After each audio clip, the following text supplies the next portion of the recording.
Hello, everyone, and welcome back to another episode of the War Report. We have less to cover than the last few episodes, but still quite a bit, so I'm not going to drag on the intro for too long here. Just in brief, we have some news out of the front line in Ukraine as always. GSP will be giving us our minutia minute, and of course, the big news out of that is Avdiivka, which we'll dissect further as we go along. Yeah, And then the situation in the Middle East, in Israel and Palestine in particular, is only escalating.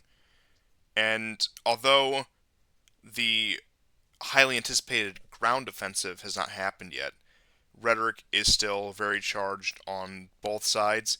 And now you have other parties starting to weigh in on the conflict and starting to stake claims, as it were. And particularly comments from Erdogan out of Turkey, which, like I said, we'll get to when we get to it, but just to give you a brief overview of what we're going to be discussing, quite a bit has happened over the course of the past 8 or so days since we last put up an episode. So, without further ado, I'll let you update us on yeah. Ukraine. Okay. This week saw one and then a second wave of drone and missile attacks by the Ukrainians on Sevastopol in particular, but Crimea in general, including two attacks today. All of them actually were shot down. The other kind of interesting thing that has been happening is I think of the last show I mentioned that the Russians knocked out uh, some Ukrainian MiGs, some on the ground north of Nikolaev, and basically in the south central area of Ukraine, but some also in the air, including an Mi-8 helicopter. Um, what's interesting is this trend has been continuing. This is according to Russian sources. Okay. So you can take that however you want. Uh, I've seen footage of at least one UMIG filmed by Ukrainians of it being shot down, and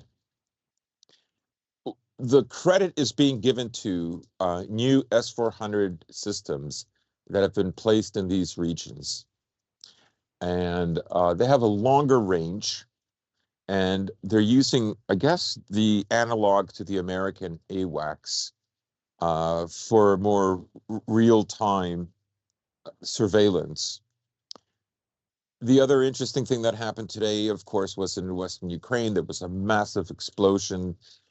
It was, some people speculated now on Telegram that it was like a nuclear power plant. And, everybody, I mean, I think that's still a kind of ace that Ukraine can still put up its sleeve if its leadership is desperate enough to cling on to find a way to bring America in. Yeah, and that was in Melnitsky, which also previously saw Yeah. that there was, I believe, an ammo depot that got hit that put out a massive Yes. amount of radiation, in which case people were speculating that the Ukrainians had depleting uranium rounds, in which case that that story came as quick as it went, and we never got a follow up on that. And of Yeah. course, there were speculations that there were strikes near the reactor, but Melnitsky This once turned again. out That to be the yeah, airport. yeah, that's further to the west, and of course, most of the conflict is taking place in the east, as you all know.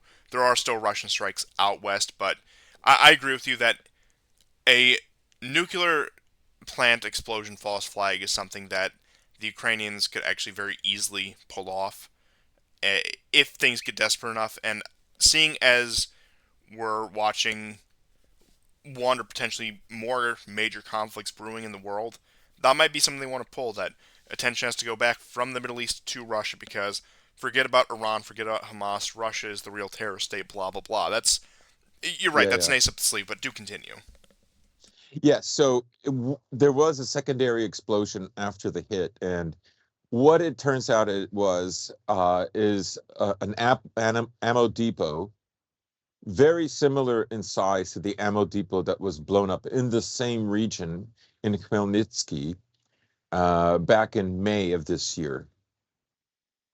This is an area that, the Russians have targeted the Air Force base of the Ukrainians of Starokonstantinovka repeatedly, right? Basically to impede them from using their ATACMS missiles. And generally, what happens is the Americans will notify them. All the jets are scrambled up in the air, and generally the airfield gets damaged. It takes a few days or a week before it's repaired, and then it just goes back, rinse and repeat. So, but this time it appears that they've hit some ammo depots because the explosion is extraordinary, and it was filmed by a resident of the area, and it is shocking. It takes a long time. You see the explosion, and then the sound of the explosion comes seconds later. So that gives you an idea of how far they are from the impact, and just how large it is. It does have like a mushroom cloud appearance. I'm not going to lie, just like the last one back in May. Anyhow, so the front lines, generally speaking, I would say mostly static with some small gains for the Russians. There are rumors that they've made some ground in Piatihatki. They've stabilized the area around Robotino, but the Ukrainians have some new territories that they have entrenched themselves in Kherson, in a town called Krinky. This is just a few kilometers from Poima, where they had an attack that was successful for about 2 days, and then they were pushed back. Another landing also occurred in a region slightly east of that, and so they've managed to entrench themselves there. The difficulty about them proceeding further is logistically, it would be very hard for them to bring in armor to go further, right?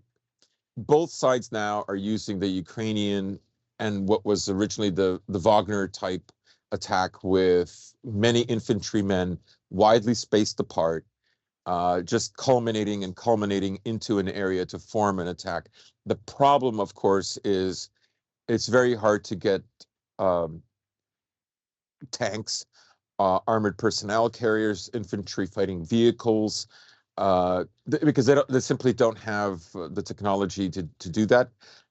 It's still a thorn in Russia's side, yes, and it still takes up Russian manpower and surveillance. That's true, and that could be their ultimate role, anyways.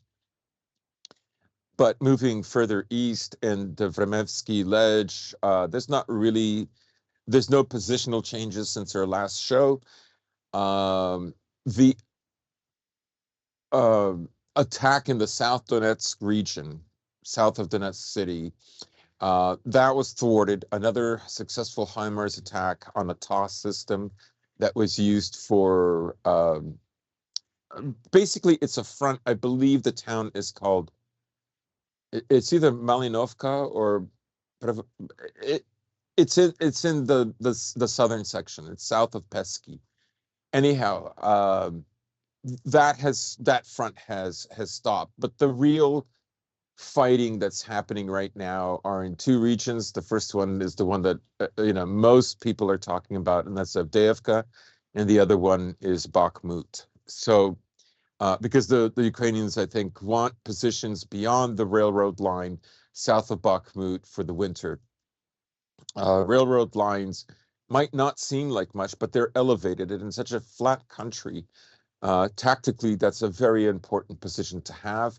And many of them also have like a tunnel that goes underneath. It doesn't run the length of a railroad line, but just as there are small country roads that go under a mound that supports on top of it a railroad line, these offer very good protection from artillery. So that's the reason for that. While I'm still talking about Bakhmut, then I'll give you.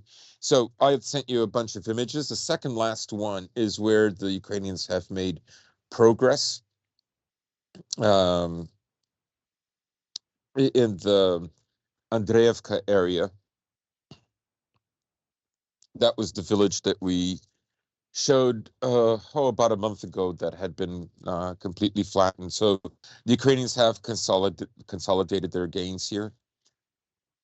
So that's that. And on the northern flank of Bakhmut, much closer to the city, if you pull up the slide, that's the third last. These are the gains that the Russians have made today. They have made prior gains in this area. Um, yeah, and this is just south of Yagodne, which is like, I guess, like a tiny suburb satellite of Bakhmut. Okay, so then if we go third from the top, I'll show. This is now we're going. Now we're looking at the Avdiivka front, and this is in the Mayorsk area. So the Russians have made more gains in this area. They're pushing further west. There were smaller gains since the last show, but this is the gain that they made this week. And now the top two, the first one at the top shows what the gains that the Russians made about 2 days after our last show, when they didn't control the waste heap, or I think the Russians call it the Terikon or something like that.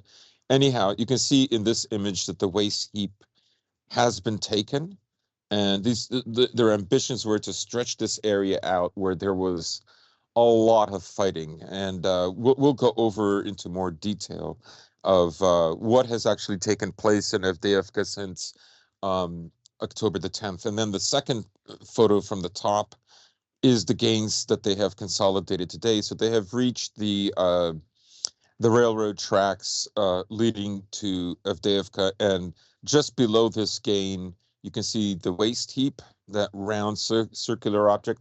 It's about 200 meters above everything else. So, you know, the fighting around there was in.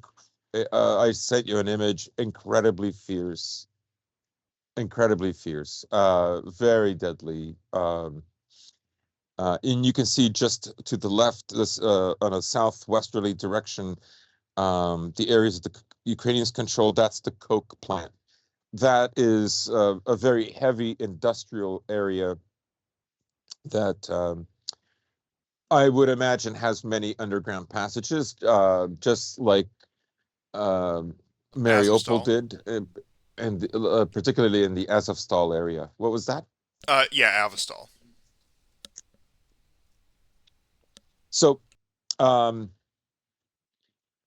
I mean, we'll bring him up again because he's just so good at making these um, very detailed and well observed videos, and that is History Legends. He basically described what had happened. Because there was a debate. Rubiar, or it's Ribar. Ribar. It's the same in Macedonian as it is in Russian. It means fisherman. Anyways, um, back around October 10th, 11th, there were reports that the Russians had already made it to Berdichi or Stepove, and so this is on the other side of the railroad tracks that they consolidated today and yesterday. Um, and no, but no video footage came out. However, video footage did come out later, and what it appears had happened was um, the you had units of the Russians going so far west into these villages that were lured by the Ukrainians, and in doing so, I mean they were grounded. They were very, very badly hit. He has confirmed last week. I said that the Russians lost roughly 15 tanks and 30 infantry fighting vehicles and armored personnel carriers. There were 3 MLRS systems in that bunch as well. He thinks that it was 48. There were some, like the Kiev Post had, figures like 2,200 Russian soldiers dead, 102 vehicles, and then you had Deep State that said,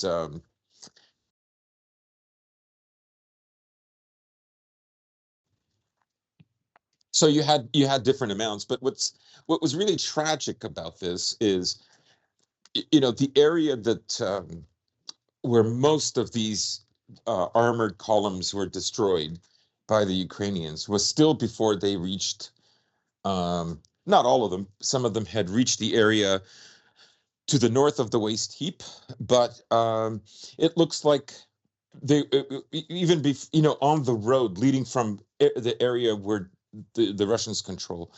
So, because it was kind of like a pincer movement, one was going to the south, trying to evade the the heap, because there's also a lake there. But that didn't work out. And then on the north, the area that crossed the railroad tracks and went into Stepove and Berdichi, um, that was another attack. Interestingly, Weeb, because he also mentioned how the Russians tried to do this twice. And Weeb, he speculated that some of the vehicles were actually remote controlled on the second attempt. And his reasons for that is the second attempt allowed the Russians basically to encircle the area of the waste heap. And now there are at least 3 occasions where the Russians used remote control on their older tanks and their infantry fighting vehicles. And what they did is they stuffed them with explosives. I've seen at least 2 of these videos. One was successful, the other one was not. But that was his speculation. I bring it up because I think it's an interesting speculation. But in any case, the Russians twice tried this. Like, after the first one being such a failure, like, why would you do that twice? Even if, let's say, you go with a skeleton crew, you know, um, all the infantry fighting vehicles are not packed with like guys, they might come later, there might be trailing behind, yada, yada, yada. Who knows? I mean, that's speculation. But it just reminds me of kind of like some of the terrible planning. And like everybody remembers the wasteful assault on Ugladar last year. I mean, not last year, but in January and early February of this year. And why would you do that again when obviously there are better methods? I'm at a loss, really. Um, I can see how the second time, it worked as a kind of a decoy, I suppose, but it's a lot of lost armor, and it's lost lives, because somebody still has to be driving these things. So just to return briefly back to the History Legends video, he says that there was a second attempt, and in the south they lost something like another 12 vehicles, armored vehicles. This is where they lost some of the MLRS. It's also in this area where a tank and a infantry fighting vehicle or armored personnel carrier were destroyed, and the bodies of 18 men, Russian soldiers, were there. So this is Avdiivka is a real bloodbath. But unlike, I would say, Ugladar, the Russians seem very intent on keeping this. And even Arestovich had a video where, the Ukrainians, they always say before Popasnaya fell, they said, oh, they're losing so many men, forget about it. Then it was Solidar, then it was, he makes some other examples, Severodonetsk, Lysychansk, Bakhmut, and he goes, but it just keeps going this way. Of course, Zeluzhny was in Avdiivka last week. So and I already mentioned on the last show that Zelensky has said that Avdiivka mustn't fall because the fall of Bakhmut for them was a very demoralizing event. And, I think an accumulation of demoralizing events like this will gather steam, One thing I did want to particularly point for the Russian cause. about Avdiivka, which is not my take, I believe it was the RWA guys who said something. Yeah, it was them. And what they had said in regards to Avdiivka, which keep in mind has been used as the main point of shelling Donetsk City for the past 9 years at this point, is that Yeah. for the sake of the guys defending it, it better be the Russian regulars and not the Donbass militia. If Yes. if Yes. they want to make it out even resembling what they once were, because there is, and what is it? It's something like how many militia guys are still? I know there was a integration into the Russian armed forces, but how many of them are still technically independent, as it were? Isn't to the tune of like 30,000 are still part of the Donbass militias? Somebody can Yeah. correct me if I'm wrong, but I mean, they're still a major, I would say, at least semi-independent fighting force in their own right, despite the official integration into the Russian military. But Hmm. uh, I, I mean, just from a sake of human loss, human suffering, I am genuinely afraid of what those guys would do. And look, in many ways, in terms of raw emotional reaction, I cannot blame them with what they've went through for the past almost decade.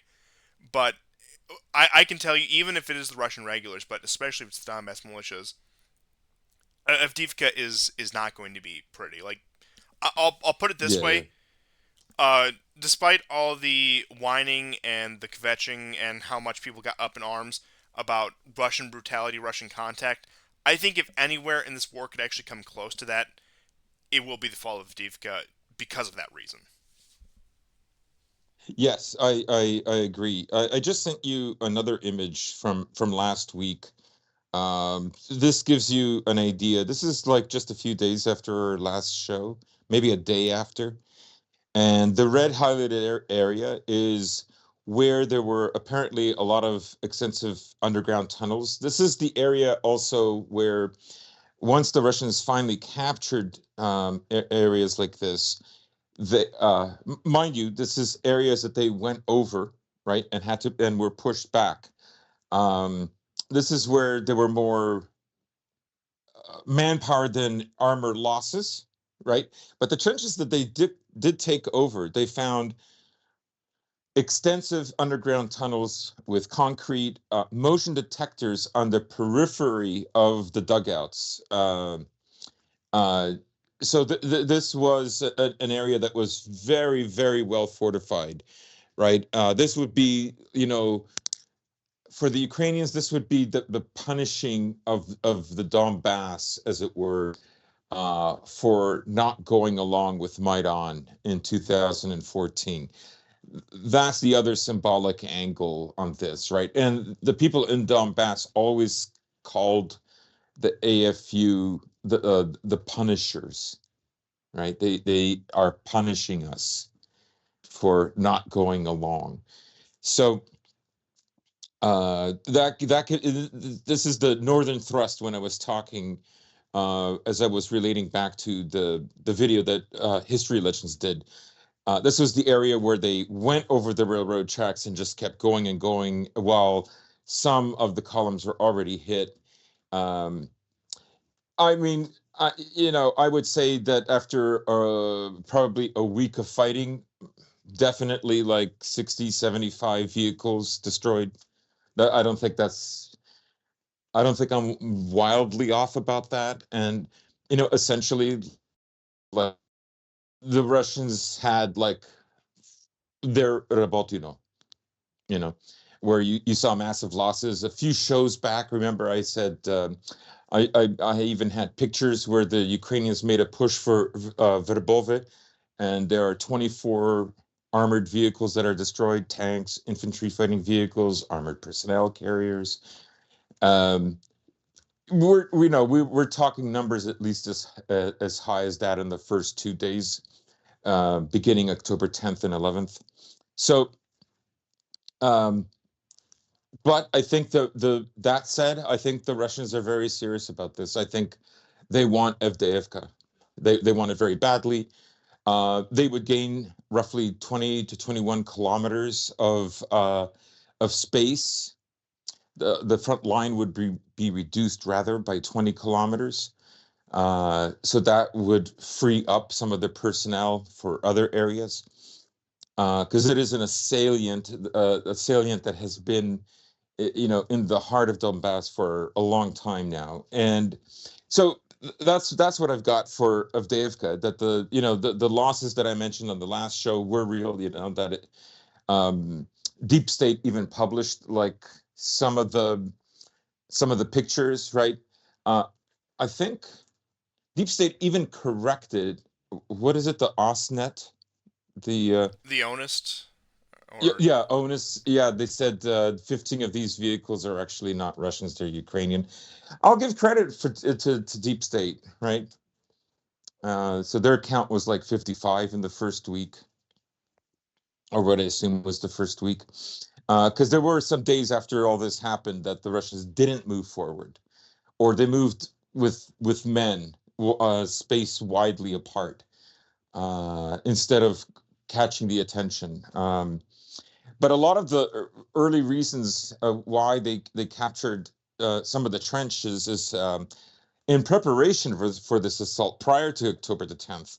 And on the day of, in the morning at 6 a.m., they absolutely pounded this area with something like, I don't know how many hundreds of uh, MLRS systems, Fab 1500 bombs, including those that were dropped on the coke plant. Um,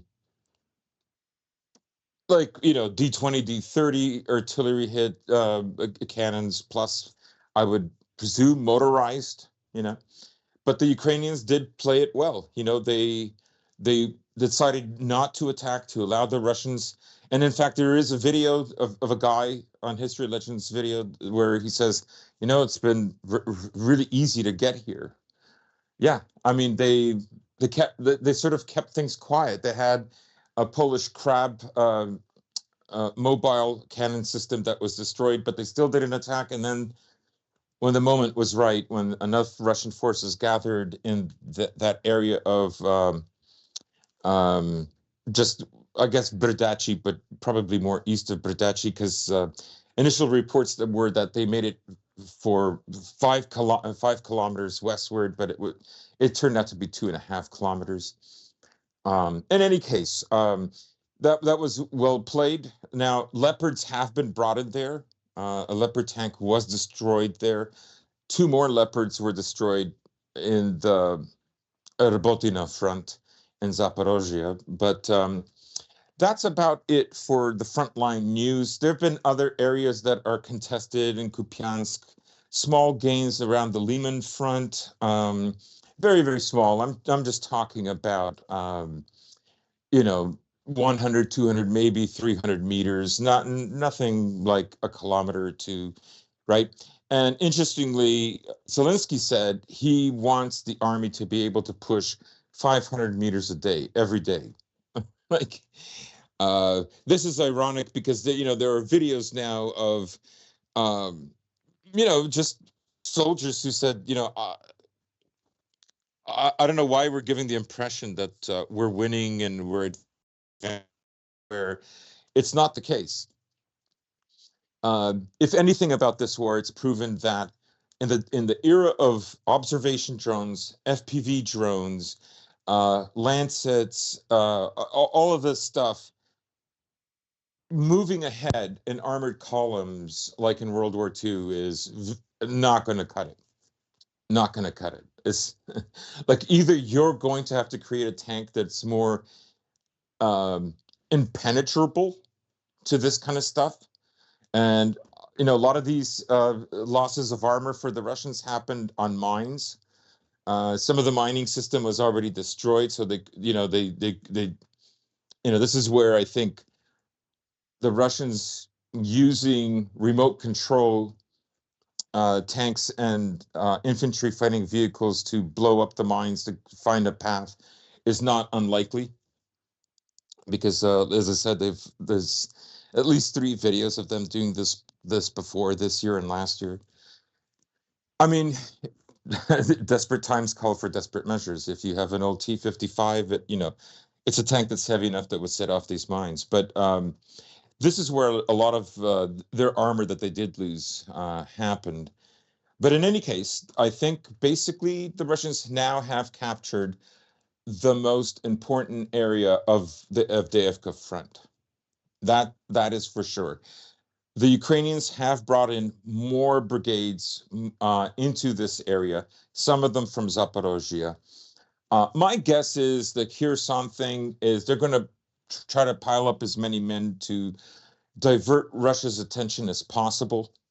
Okay, but I think more bloody days are going to come for both, and particularly I think also for the Russians because just the if you're going to assault a place, you're probably going to lose more men. On the other hand, if they can use the tactics that the Wagnerites used, where they essentially, I mean, essentially, Avdiivka is going to be destroyed. It's going to be another Bakhmut. If there's not going to be anything left of it. So it is a fortress. It is the most well defended, well uh, protected area that the Ukrainians have on the entire front, and it's in a strategic, right? It's like a suburb of the Donetsk city on the northwestern side. So getting rid of it's almost like it would. It will have a very, very. I think the Russians are serious about this. Uh, that yes, the roads are going to get muddy, but they are going to suck the Ukrainians to come in, just like in Bakhmut. It doesn't mean it's going to go easy for the Russians either. But I would say that they're committed to this. They have to take Avdiivka, and I think it will fundamentally change the course of the war, especially in terms of the psychology of this war for the people in Donbass. I really do have to wonder with this. Now, I agree with pretty much everything you just said about Avdiivka and how it will impact the course of the war. But you had brought something to my attention that I suppose has been on my mind for a few days that I wanted to mention on the show, and that is the build-up near Kherson on the Ukrainian side.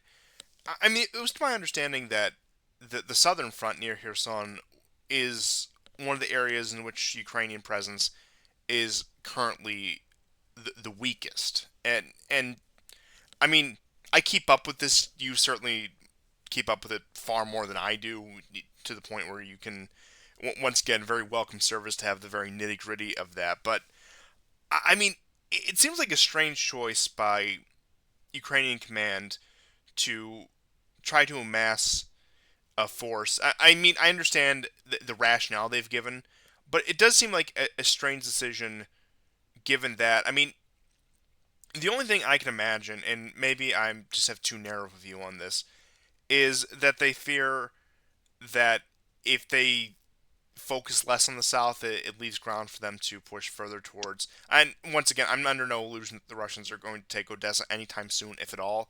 But it leaves that front open with Nikolaev and Odessa on that path. And I know that was back before the Russians retreated back across the Dnieper about a year ago at this point, that there were real fears that they were going to try to push towards Nikolaev, and that was actually around the time that they had the dirty bomb scare, that they said the Russians are going to light off, that they said the Russians are going to nuke us, the Ukrainians have the dirty bomb, the conflicting narratives. I'm sure you all remember that.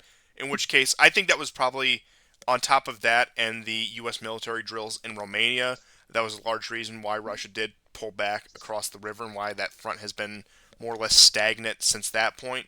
And I know rightfully so, and understandably so, much the focus has been on the front in the Donbass, especially with what we saw in Bakhmut, with what we're seeing in Avdiivka now. But I do have to. I just reiterate. I think it's very strange that the Ukrainians are trying to draw attention south at this point, and I don't really see what it's going to accomplish here. I mean, frankly, I think if they want They need to, amphibious landings. This is like they need the kind of remember one of the ships that was destroyed or damaged by the Ukrainians, I think in September or August. It was yeah, like an amphibious assault ship, right? Like the tanker, and the last show I said, they did have a tanker that went through this area. It was hit repeatedly. It didn't sink. They could conceivably do that. Now, the thing with tankers is it doesn't have amphibious tanker for a sustained period of time because you'd have to presume they would have to of guys, like at least 500 guys. It would be a devastating loss if they tried something like that. Um, I think it was either Germany or the UK that has offered them these like amphibious moving bridges. These are like boats with like bridge apparatuses that link up with other units that are exactly like this, and they slash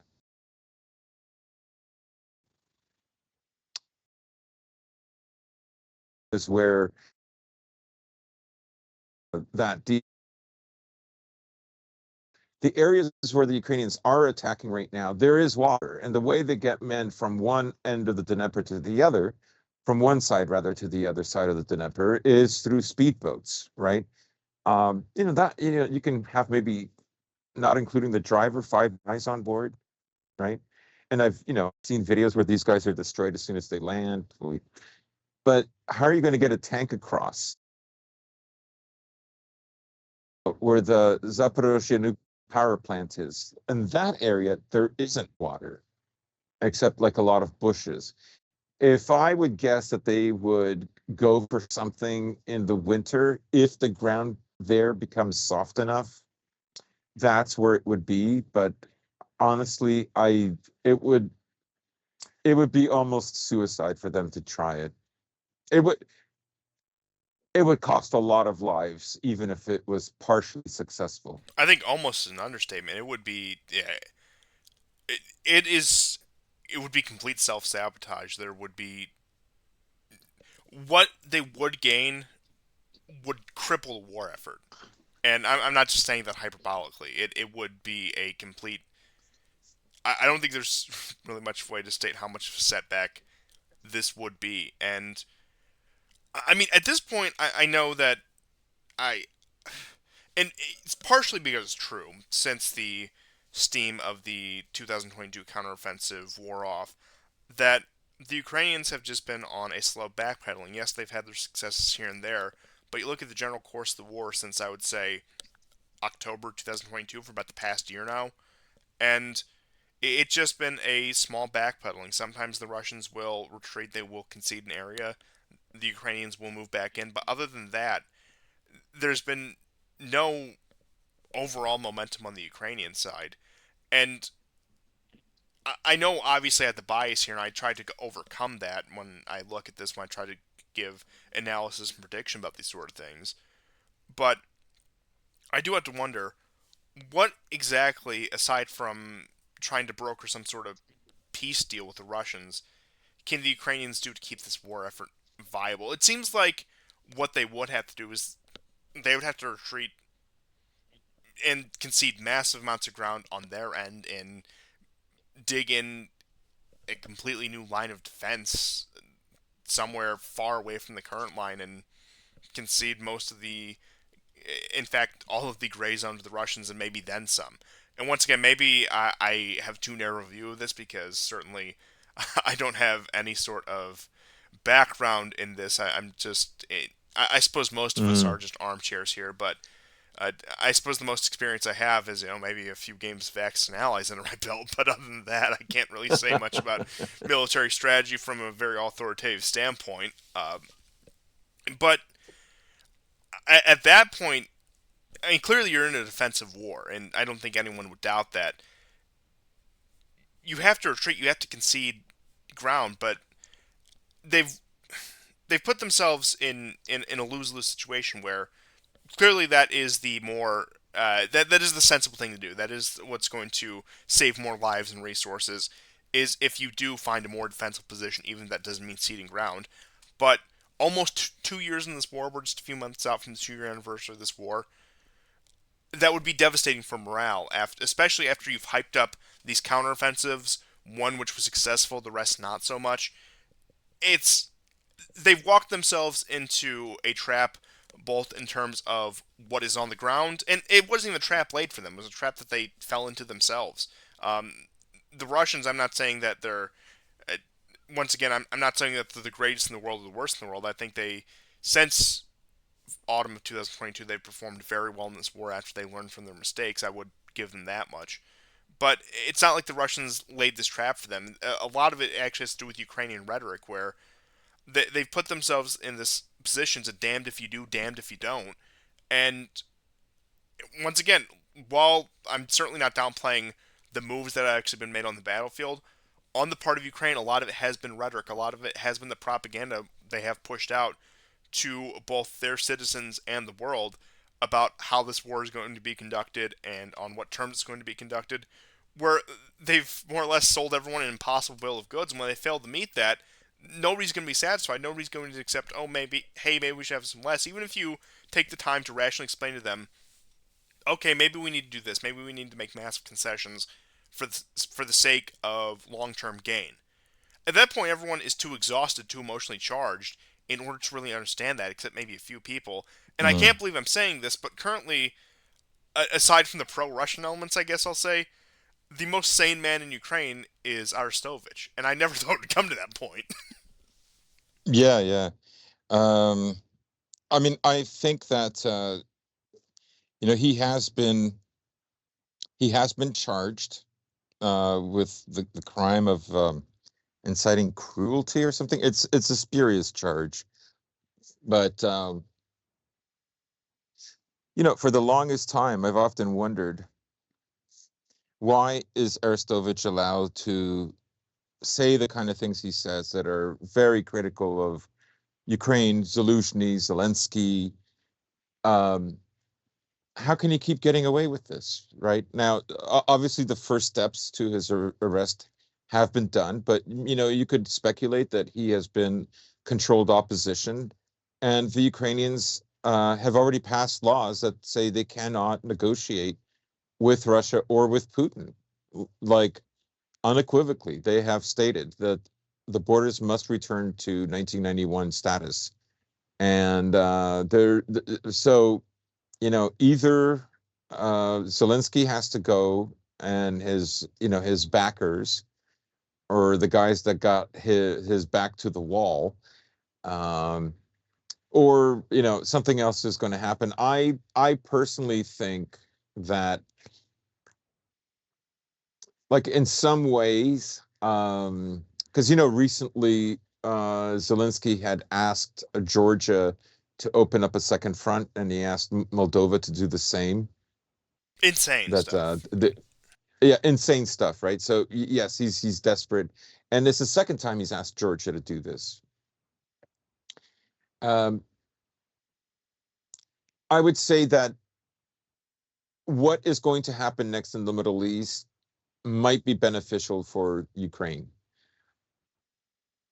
I think a lot of it still depends on, you know, they're not going to get the kind of budget that they got in 2022. That's obvious now. The biggest tranche of military aid actually for them came in January of this year, obviously in preparation for the spring and then later summer offensive, which ostensibly ended October 1st or 2nd of this year. Um, you know, uh, they're promised something like 61 billion. We don't know if they're going to get that 61 billion, I mean, I'd because said now it all last week, but I will reiterate. I think the biggest saving grace that has happened to Poland in the past I don't know, maybe 6 months at this point, is the fact that Donald Tusk is back in power in Poland because he's going to be much more liberal with the aid given to Ukraine because Morawiecki, the Law Yeah. and Justice uh, cabinet there, while undoubtedly they were full-throatedly in support of Ukraine, there were some moments of frustration and some moments of tension because they do have to keep the airs of a patriotic right-wing nationalist government. Whereas Tusk, he doesn't have that problem at all. Now I know that it's a bit of a split government right now with Duda, who has less influence over funding and arms shipments, but is still ostensibly kingmaker as the president is in a parliamentary system. But once again, after a certain point, Poland was very selective with the aid it would give out, and with recent events before Morawiecki lost the election, he was becoming a little bit stingy with it. Now, maybe that was just a negotiating tactic. Maybe he was playing hardball with somebody. But even if it was, at that point, I think, yes, the Ukrainians now have Tusk, who is going to uh, back them as much as he can get with without drawing up too much public outrage. And then that's also on top of the pledged aid from the U.S. and other Western countries. And although I know they had the new Speaker of the House elected, Mike Johnson, I don't know much about this guy. I know he's marginally pro-Trump from what I heard, just in terms of in general. He wasn't like some of the more um, establishment GOP types. Not to dwell too much on this, is that he did the thing. He did the performance that not one more penny to Ukraine until we figure out where the money's actually going, but open up the coffers for Israel. They can have unlimited funds, which I mean is to be expected. But it does make me think that, well, yeah, not that the Republicans are suddenly going to become sane and rational in foreign policy, but I'm open to your argument, but I would need to hear more about how escalation in the Middle East might be of a benefit to Ukraine, because at this point it seems like the funds are drying up, despite Janet Yellen's comments about being able to fund both wars. Yeah, I mean that might just be talk. Okay, so before I begin, why I think the Middle East could be a blessing for Ukraine, I'll just say what I think is happening between Tusk and Morawiecki. Um, what I think is okay. Morawiecki became stringent with aid to Ukraine, ostensibly for the grain deal, right? Like they're conservative. Their base is farmland, Poland, right? And they're getting also fed up with the amount of refugees. Poland is let's say, for instance, it's a much smaller country than Russia. About 1.2 million people from Ukraine fled to Russia at the outbreak of the war. About a million went to Poland, so almost as much as Russia. So maybe 250,000, 300,000 less. However, Poland is significantly smaller.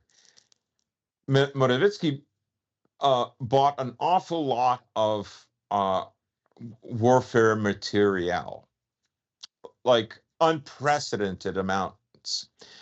Not all of them will be procured right away because some of them are being manufactured as we speak, but they will eventually arrive.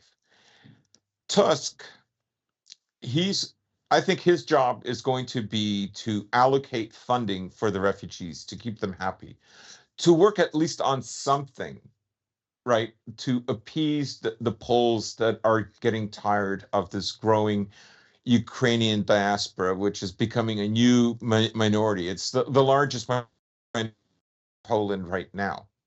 And my guess is Poland is afraid of how that's going to change the political direction of the country, even after the war, right? So, Poland has closed some of these refugee. They're not. I mean, I, they're not camps in the sense that there's open air tents. They're in huge facilities um, that ostensibly, did other things. So some of them are kept in these areas. Many of them, of course, have apartments. You remember last year or sometime at the beginning of this year, Ukrainians had to pay bus fare again. So, they rode for free in the first, I think, 8 or 10 months after the war started, right? A lot of things to help them get themselves on their feet. My guess is Tusk is going to allocate money to keep both camps happy, right? And the money for the military hardware has already been spent. Now, that's going to mean more loans for Poland.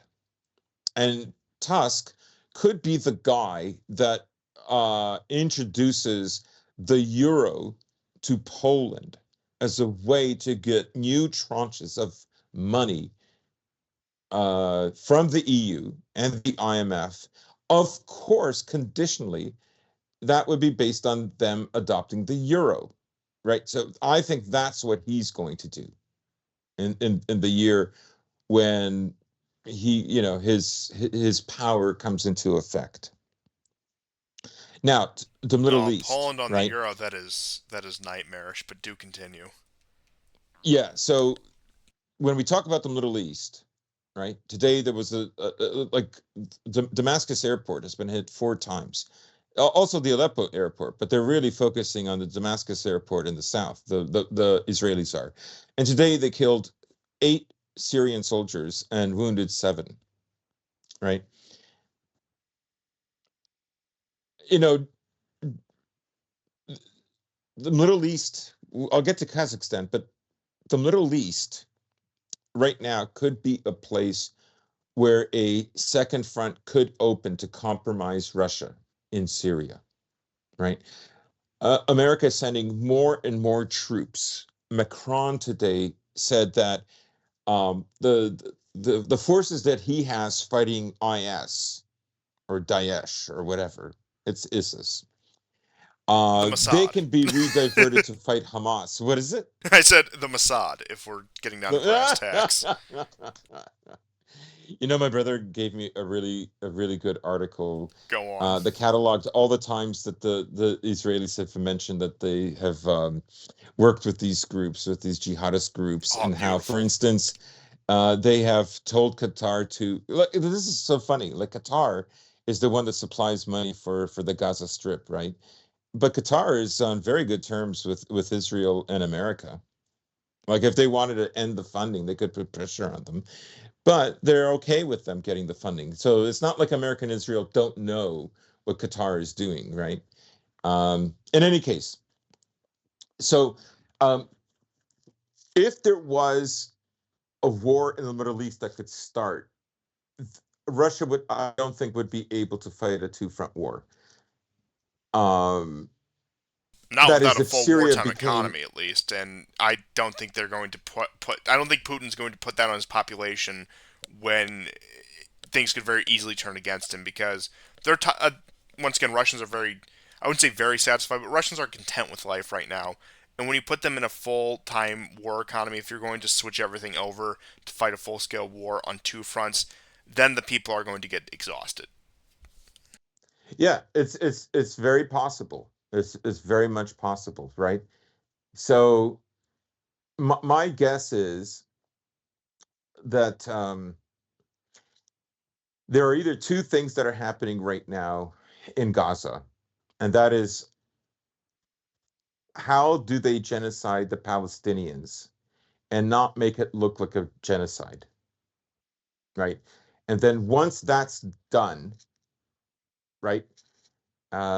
Once that is done, then it stops, right? And after that, more money can be given to Ukraine, more military material can be given to Ukraine, and so on and so forth, right? Let's say that that can't go on. Let's say that they decide to make a real push for it. But the Biden administration has said, we'll get involved in a war that's so big that it's going to eclipse any kind of concern for reelecting Trump and blah, blah, blah. I'm not saying that's the best thing for them to do, but I think some of them believe it's the best thing for them to do. So I would say that if they can entrap Russia in a second front in the Middle East, and of course the wild card is also Kazakhstan, because NATO has gone to Kazakhstan to train the Kazakhstan military there, right? The other area where they could blow up something, where what is his name, Takachev? Yes. Um, would he betray Putin in the same way that Pashinyan did? And interestingly enough, Pashinyan has said that the Armenians of Nagorno-Karabakh are not Armenian citizens. He has denied them citizenship. Why? Because they would vote him out If he's lucky. if he's lucky. Yeah, he is he is the worst leader. He is the biggest son of a bitch leader I have ever seen. He has the audacity to say that Russia did not fulfill its role in protecting Armenia, and at the same time, he puts them into an impossible position where he says Nagorno-Karabakh is Azerbaijani territory. Well, what is Russia supposed to do? Defend a territory against Azerbaijan that you say is not yours any longer? It makes no sense, right? But this has been a trick all along, right? And I'm astonished that the Armenians still haven't put this guy's head on the stake. In any case, so that's what I see is if it's not just about genociding um, Gaza, right? Because of course it would also involve, you know, um,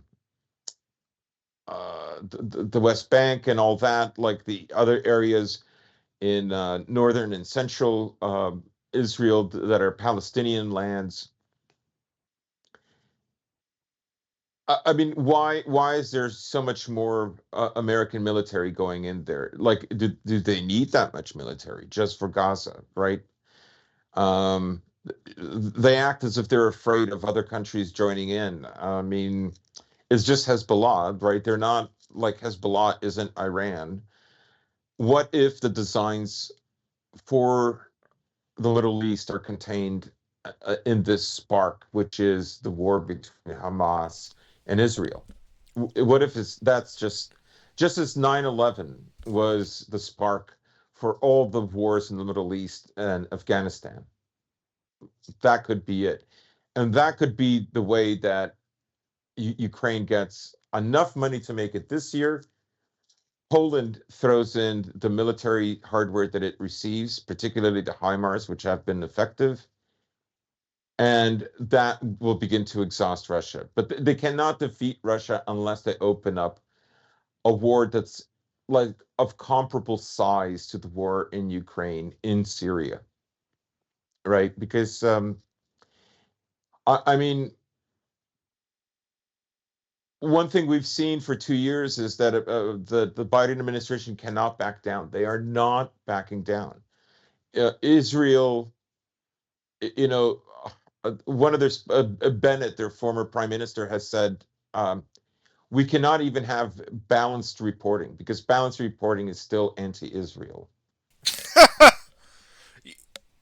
Okay, right? It's really audacious. And then they wanted what's his name, Grueres, the head of the yeah, speaker for the UN like general spokesman, secretary or is he? general secretary. Yeah, general secretary. Yeah. So they wanted him fired because he dared to say that this war didn't just start on October the 7th and that the people in Gaza have been suffering like this for over 56 years and so on and so on. Right? They can't so the genocide of Palestinians in Gaza, I think, is like that is something that the Israelis want because like let's face it, right? Like everything that they've done right now will only create a movement more radical than Hamas, right? Part of the reason that they're doing this, the indiscriminate bombing, the telling people in the northern part of Gaza, go to the south, you'll be safe there, and then they bomb them once they get there, or go to this place in this sector. away from Gaza City, and go over here, and then they bomb them once they get there. Like that kind of cynicism. Like, but what they're also doing is they're trying to destroy all the underground tunnel networks of Hamas, right?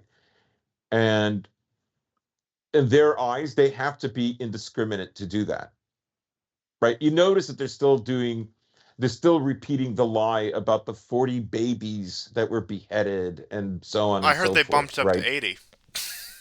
Oh my God. There's still no evidence. The guy who first said it has retracted it, but like America, America is just the same thing. They say a lie. A newspaper will come out and say there's no evidence for this. It's not true, so forth and so on. And then the lie is just repeated. It Yeah, never it seeped into stops. the public consciousness already, and by the time you retract, Right, despite the fact that you did the quote unquote right thing, the damage is already done. right, right. And so, like, part of the bombing in Gaza, of course, is to get rid of as many Palestinians as possible. But part of it is to destroy also the underground networks. Right now, it's funny how these guys were caught so off guard, but within 12 to 24 hours, these guys knew every single hideout, like, where Hamas was, right? Like every building that they demolished to the ground. That was a Hamas hideout. That was a Hamas hideout. That hospital is a Hamas hideout. That church was a Hamas hideout, right? On and on and on and on. Well, Um, it tracks when you take the statements of the Israelis that every Palestinian is Hamas seriously. It by that logic, then clearly they're all Hamas hideouts. yes, yes, right. So, um, I mean, I would say that they're going for broke, right? Obviously, like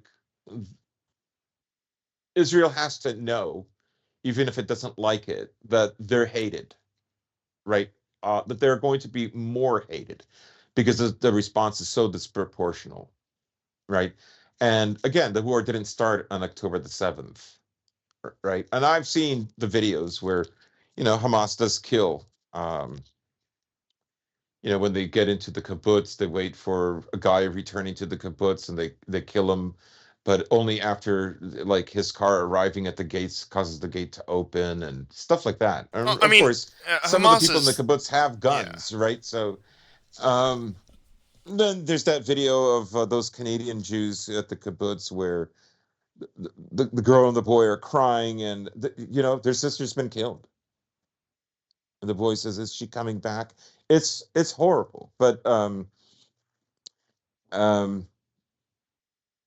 on the other hand, you have the video of two more captured Israelis that were released, and the mother is saying they treated us very well. They took care of us of our wounds. They made sure we were well fed and that we were clean. She talked about going underneath the tunnels and how it was a spider web of tunnels and so on and so forth. And apparently on Twitter at Sky News, where you can see this, people are absolutely irate with her. They're saying it was mistranslated, even though her daughter is translating what her mother is saying about her experiences. Her mother, of course, is speaking in Hebrew, and she's translating into English. It's hilarious, right? Um, I mean, but I do just want to say on the note of Hamas, since you of course brought them up, and that is at the end of the day, you have to remember Hamas is a Muslim Brotherhood organization, and you have to remember what the Muslim Brotherhood is. This is the group that was fully willing to participate in the Arab Spring. They're aligned with Turkey. They were part of the Syrian rebels. mhm. Once again, like it's not like these people. In my opinion, they're just as bad as Israel. I mean, I'm not saying like Yeah, yeah, yeah. All Arab and or Muslim countries are as bad as Israel. I do think that we can have a bit more of a dynamic view on that. But when it comes to the Muslim Brotherhood and affiliate organizations in particular, no use for them. Terrible people. They should fall right into the Eastern Mediterranean along with Israel, as far as I'm concerned. But what you were saying about the hostages, like yeah, that is quite interesting, and it does make sense that if these people were bargaining chips, which judging by the rhetoric of Hamas they were, that they were probably going to be a bit more careful with them than say Yeah. they might have been otherwise. And uh, another thing I will also say about Hamas is you also have to remember, given the current situation in Gaza, it really is the only vector of opposition or resistance to the Israelis, where it, in many ways, does become an umbrella organization in that regard. That if you want to stand against Zionist occupation, you find yourself on the side of Hamas just because the way that dynamics are, whether or not you agree with them ideologically or politically. And it just Mhm. becomes one of those things where you probably have a lot of people who are aligned with Hamas because there's simply no other option, and Yep. in which case I frankly can't blame those people. It's actually much like the case that happened in Syria, where you had actually a lot of non-Kurdish groups join the SDF because that was the only vector of resistance against groups like ISIS. And once again, these are the same people who are having their land stolen, being ethnically cleansed by the same Kurdish militias. They are technically under their umbrella because when you had these insane jihadists in the form of ISIS sweeping across the land, you're going to ally with whoever you can get. You're not in the position to pick and choose friends. And much like in the case in Gaza, I feel like divorced from such a situation, if even if Israel doesn't disappear off the map, and but Gaza, let's just say, pressures let up off it, and maybe it's like it was, before the 1980s. Let's just say for a rough example, uh, you probably have a lot of Palestinians who are openly against Hamas, and once again, we all know why Hamas came in. It was to split them from Fatah, from the PLO in the West Bank, in which it worked very Yeah. successfully. But yeah, like when it comes to like the actual like hardened members, those are the people who do go around committing very brutal acts, and in which case, even in the name of fighting a foreign enemy, I don't really think no, you certainly can't justify. But you also have a lot of people who have been pulled into the ranks just because of the circumstances on the ground, and that if you're Palestinian, it's either them or the guys who want to push you into Egypt if they're feeling kind that day.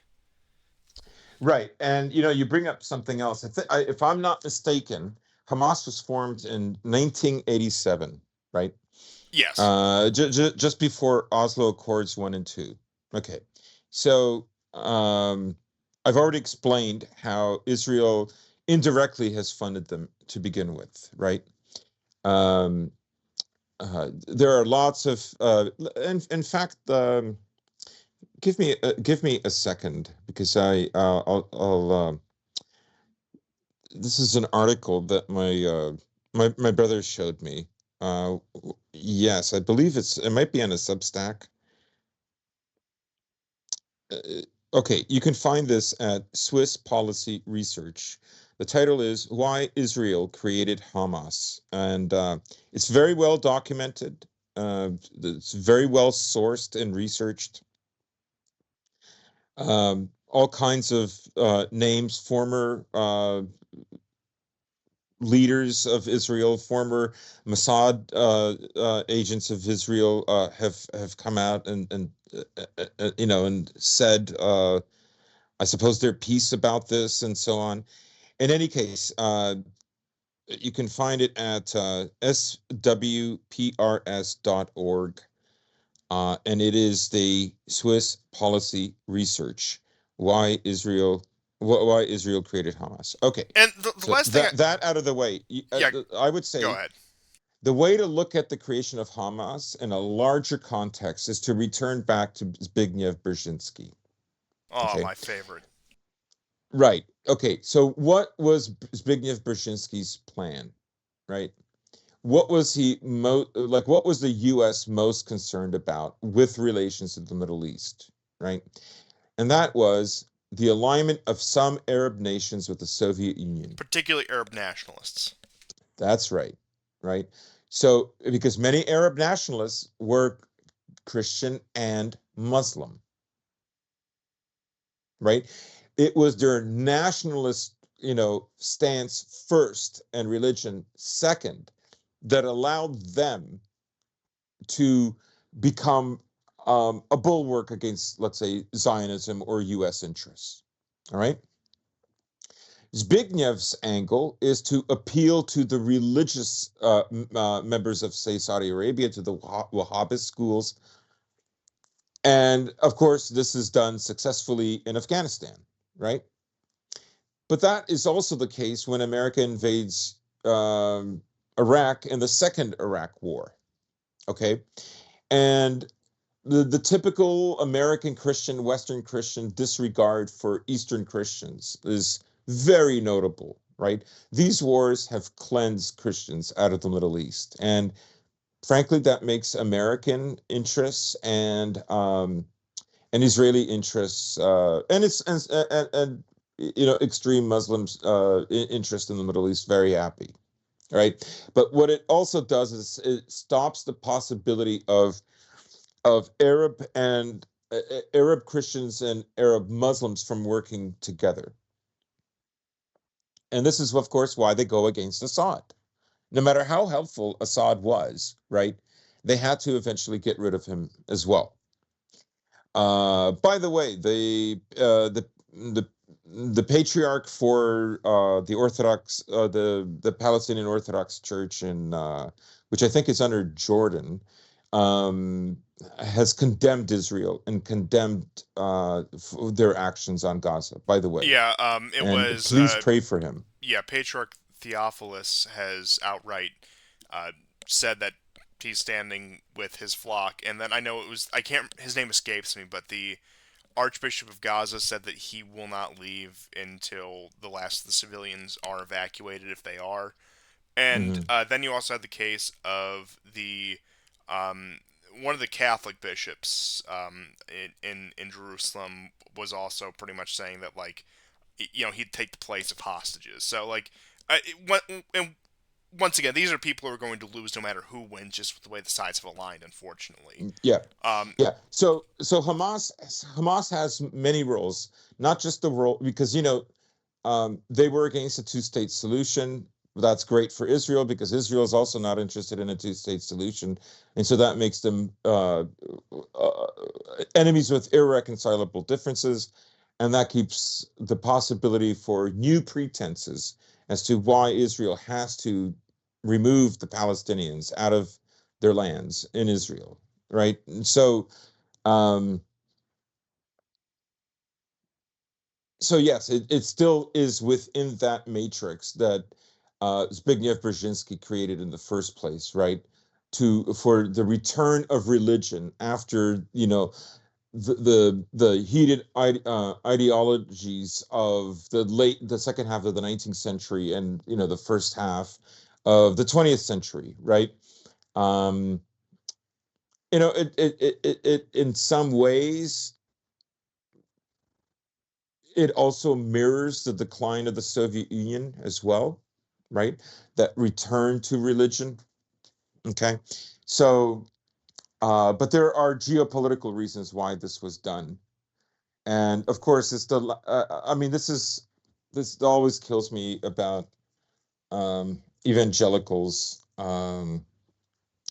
I know one or two Canadian evangelicals that are the same. They talk to you because you if you came from Eastern Europe, they think you don't know about God. Like they think they have no idea like how much Christians, devout Christians, outspoken Christians suffered during the communist era. They talk to you like they don't know, like as if Eastern Europe doesn't have martyrs, or as if Russia doesn't have martyrs under Largest communism. persecution since the Romans, and I think it actually Yeah, surpassed the pagan Roman state when it came to martyrdom and persecution of the Christians.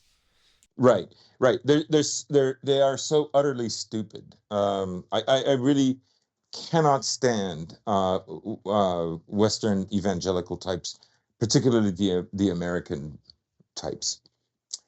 Just pathetic people.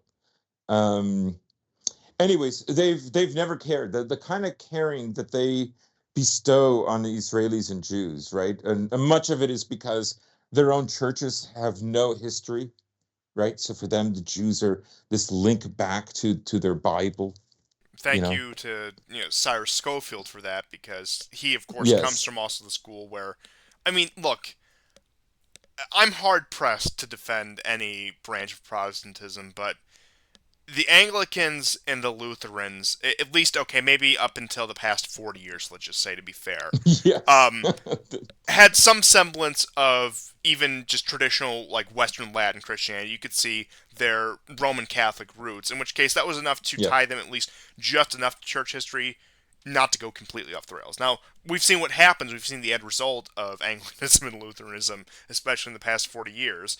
And then also, once again, the Roman Catholics who, if I were to detail all the reasons I'm not a Roman Catholic, would be here all day. Once again, I'm not here to debate theology or try to convince you you're wrong. I think there's smarter people who can discuss the finer points of this. But once again, they most certainly have a very strong tie to church history. And the secularization of the Catholic world is actually, in terms of the West, has been, in my opinion, a, a cultural travesty. But Yeah, and it that's is aside the really point. it boils down to the success of well, America more than Britain, but Britain kind of starts that off. Yeah, You know, and they it's actually funny you bring that up if you just want to make comparisons. Uh, I mean, the British, they're Anglicans. They have that, that faint connection to some sort of historicity, whereas you get into America, you have all these evangelical offshoots. They're completely divorced from that, which I think actually very well encapsulates the similarities and differences the British and the Americans when it comes to, I guess you could say, their civilizational course. yeah, it's the Americans is like the completion of Protestantism. Men in business suits talking Oh, to you about yeah, that. absolutely. I mean, America was the first country where anything that was vaguely Christian was just completely anything. I mean, this is the continent that created the Mormons, if you want an Yeah. example. Um, but what you were bringing up about that, and it actually reminded me of some things that I have wanted to say for Islam for a while now, but haven't really found a place to put it in about Brzezinski and the revival of the more Islamic fundamentalist worldview, and that is, and look, feel free to disagree with me, correct me if I'm wrong, but you look at the course of Islam, of course, it is a very political religion. In fact, I'm not sure whether this is just one of those legends and myths, history, something that actually happened, but uh, legend has it Napoleon considered the Quran a piece of political philosophy before he considered it a holy text. So going off of that basis, whether it's true or not, just to set the framing for this, that of course, religion and politics have always been very intertwined. And I would say, in full personal bias admitted here, Christianity, at least apostolic Christianity, I guess we can call it for lack of a better term, has had an ability to divorce that because with the way of the ecclesiastical structure and the state structure, they often found themselves at odds. So in terms of cooperation, while it did happen at times, church and state being unified wasn't really a thing until Protestantism, which of course led to the quote unquote separation of church and state that liberalism is built on. But I'm getting too far in the weeds here, excuse me. But Islam is a hyper political religion. You look at it from the beginning. I mean, Muhammad was a warlord, he was a conqueror, he was a man who wanted to build an empire. And he did. He was very successful in that regard. And then his successors were much the same. They wanted to build the caliphates, the union of a religion and a state apparatus into one. And eventually you have the courts of Islamic history, so on and so forth, medieval history. You get the rise of the Ottoman Empire. And you could really say the Ottoman Empire was the pinnacle of Islamic empires, the way it conducted itself with it was the global standard bearer of Islam for years. But then you get into 1700s, 1800s, especially the 1900s, it starts to decline. It starts to go into a terminal decline, becomes a very dysfunctional, degenerate, and decadent society. And then Hmm. you had the final blow in World War One. The Ottoman Empire collapses, and that's also on top of the revival of an Arab identity, with these groups coming out of the Arabian Peninsula with the formation of countries like Saudi Arabia, who come from a completely different school of Islam. So, what I'm really getting at here is, in my opinion, no, not completely, because I think something like this completely dying takes quite some time.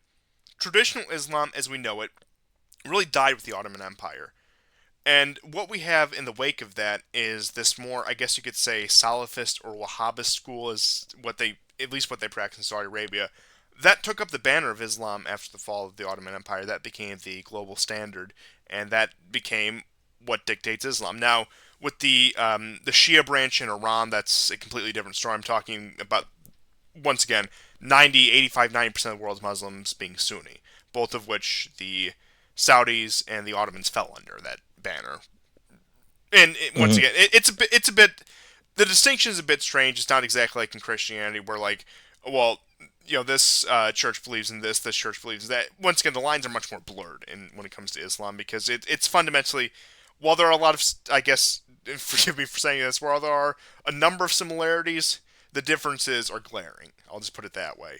And with the collapse of traditional Islam, of course, you have these revivalist movements that's where you get Salafism, Wahhabism, and that's kept mostly to the Arabian Peninsula, to the House of Saud, for a number of years. And post World War II, post colonial empires, the main political structure you get in the Arab worlds are these more secular and maybe even sympathetic to liberalism monarchies. For example, what you saw with the Shah in Iran or the Hashemite dynasty in Iraq, and even to an extent in Jordan. Or you had the Arab nationalists who, as you were said, much more aligned with the Soviet Union. But as time goes on, these weak liberal monarchies prove to be weak liberal monarchies. You have the Baathists, the Arab nationalists, take over in Iraq. They're already empowered in Syria. You have them overthrow the monarchy in Egypt. That was another one with what was Nasser, who ruled Egypt for decades at that point, and his successors, who were somewhat ideological in line with him. And Egypt to Hmm. this day is still, I wouldn't exactly call it an Arab nationalist state, but it does echo that, especially compared to its neighbors. But you had these Arab nationalists who were far more sympathetic to the Soviet Union. Now that we've moved past the Soviet Union, Russia being that. And then you have Brzezinski come along thinking, what's the antithesis? What is the force that we can use to supplant that? And that is cultivating this Islamic school, this Islamic thought that was developed in Saudi Arabia, and that spread like wildfire. I mean, of course, thanks to the CIA and State Department and Saudi funds funding these Islamic mosques and madrasas, these educational facilities where they teach people Islamic values and teach them about Islam, particularly Muslims, not exactly like they're going on. I mean, they do have missionary work, but most of it's contained within the Muslim world. And that's what becomes predominantly of Islam, and that is the ideas that you get, and they subsume pretty much every major thing where, I mean, there's two there's one, arguably two Arab national states left, that being Syria and arguably Egypt. And the rest of them are either dominated by this more Wahhabist sect. Now I know Saudi Arabia, with the way Mohammed bin Salman has been a bit more pragmatic when it comes to policy. It's not the Saudi Arabia of, say, even 20 years ago. But point being is, a lot of political Islam in the a lot of the politics in the Islamic world is still dominated by this more fundamentalist, this more radical school of Islam, whereas the nationalism and the more ethnic side of it has been very much relegated. Now, perhaps that's making a comeback. We'll see how things go with Syria and Egypt in particular. But even Syria is a weird case with this alignment with Iran, and then Iran is an entirely different case in of itself that I'm not even going to get into right now. But that's how you land with where we are now, and it's conveniently very easy for Israel to stand as this bastion against Islam, especially in the wake of 9/11, after Islamic terrorists allegedly commit all these attacks in the United States. Certainly, they had no help from Israel. And just ignore the fact that Israel has aligned itself with every other Muslim Brotherhood affiliate except Hamas. That clearly Hamas is just the exception. They're the one that's been excluded from this. Yeah, yeah. Believe that if you will. I personally don't. But it, despite what seems like, especially from a Muslim perspective, what would have been a civilizational revival, the revivalism of Wahhabism with, once again, the Brzezinski crowd and CIA, State Department, the American Empire, just for the sake of brevity, it played right in the hands of their worst enemies. And I think the most prescient thing about this, I think you sent this to me or I sent this to you. I can't remember who said it, but Mm. you know, 10, 12 years ago, you had an international Islamic army gather on the border of Israel, and they marched towards Damascus. Yeah. I think that sums it up. I think that sums up the logical conclusion of the political Islamism of the past 30, 40 years. Yeah, I mean, And it, I mean, there's always been difficulties between Eastern and Western Christianity. I'm just going to say that, but I don't think, because you mentioned what the Archbishop of the Roman Catholic Church in Jerusalem said, right? The division there isn't strong. Like they they consider themselves Eastern Christians in a sort of Yes, yes. lowercase Eastern Christian sense. Um, uh, but it's sort of like mm, Protestant atheist Europe, and like the Catholic countries that like don't maybe realize that they too have been absorbed into this Europe, right? It's these groups that like, they don't care about Eastern Christians in the Middle East. I mean, it took a long time, right? Because all through the 80s, like if you grew up in the 80s, God, the godless Soviet Union and all this, right? And like I mean, you even think like, even the French for decades had an affinity for the Lebanese Catholics, and it like that's a relatively recent, I guess you could call it, yeah. divorce. And I mean, France has been the poster boy of secularism since the revolution. Right, right. And it goes back and forth because they've had so many republics, and it goes from, tradition, their kings have been reinstated. Yes, I understand that that stopped like what, after the 1850s, After but Napoleon III fell in the Franco-Prussian yeah, War, that was a real guy. Like probably the most entertaining leader France has ever had. But I digress. yes. So, um, I would say that it suits Israel and it suits America to only have like, to either have no Christians, to just, secularists, or to have like the only Christians that can be, Americans do this. Oh, I'm not Catholic, I'm Christian, like this kind of nonsense, right? Just kind of like a leftover from the Protestant Reformation, right? Pretty much the um only Christianity that's tolerable in America is if your church flies either an Israeli or a rainbow flag, and ideally both. yes, yeah. Ideally both, yes. So that was part of the strategy, right? That was part of the strategy, and it's a shame. It's a shame. um but yeah, keep your prayers for the Palestinian Christians that are suffering alongside their other countrymen. No, certainly. And I mean, just to not to dwell on this too much, but just to bring up some very, I guess, um, eye-opening statistics about that. I mean, you look at the population of Christians in the Levant in particular. We're talking Palestine, Jordan, Syria, Lebanon.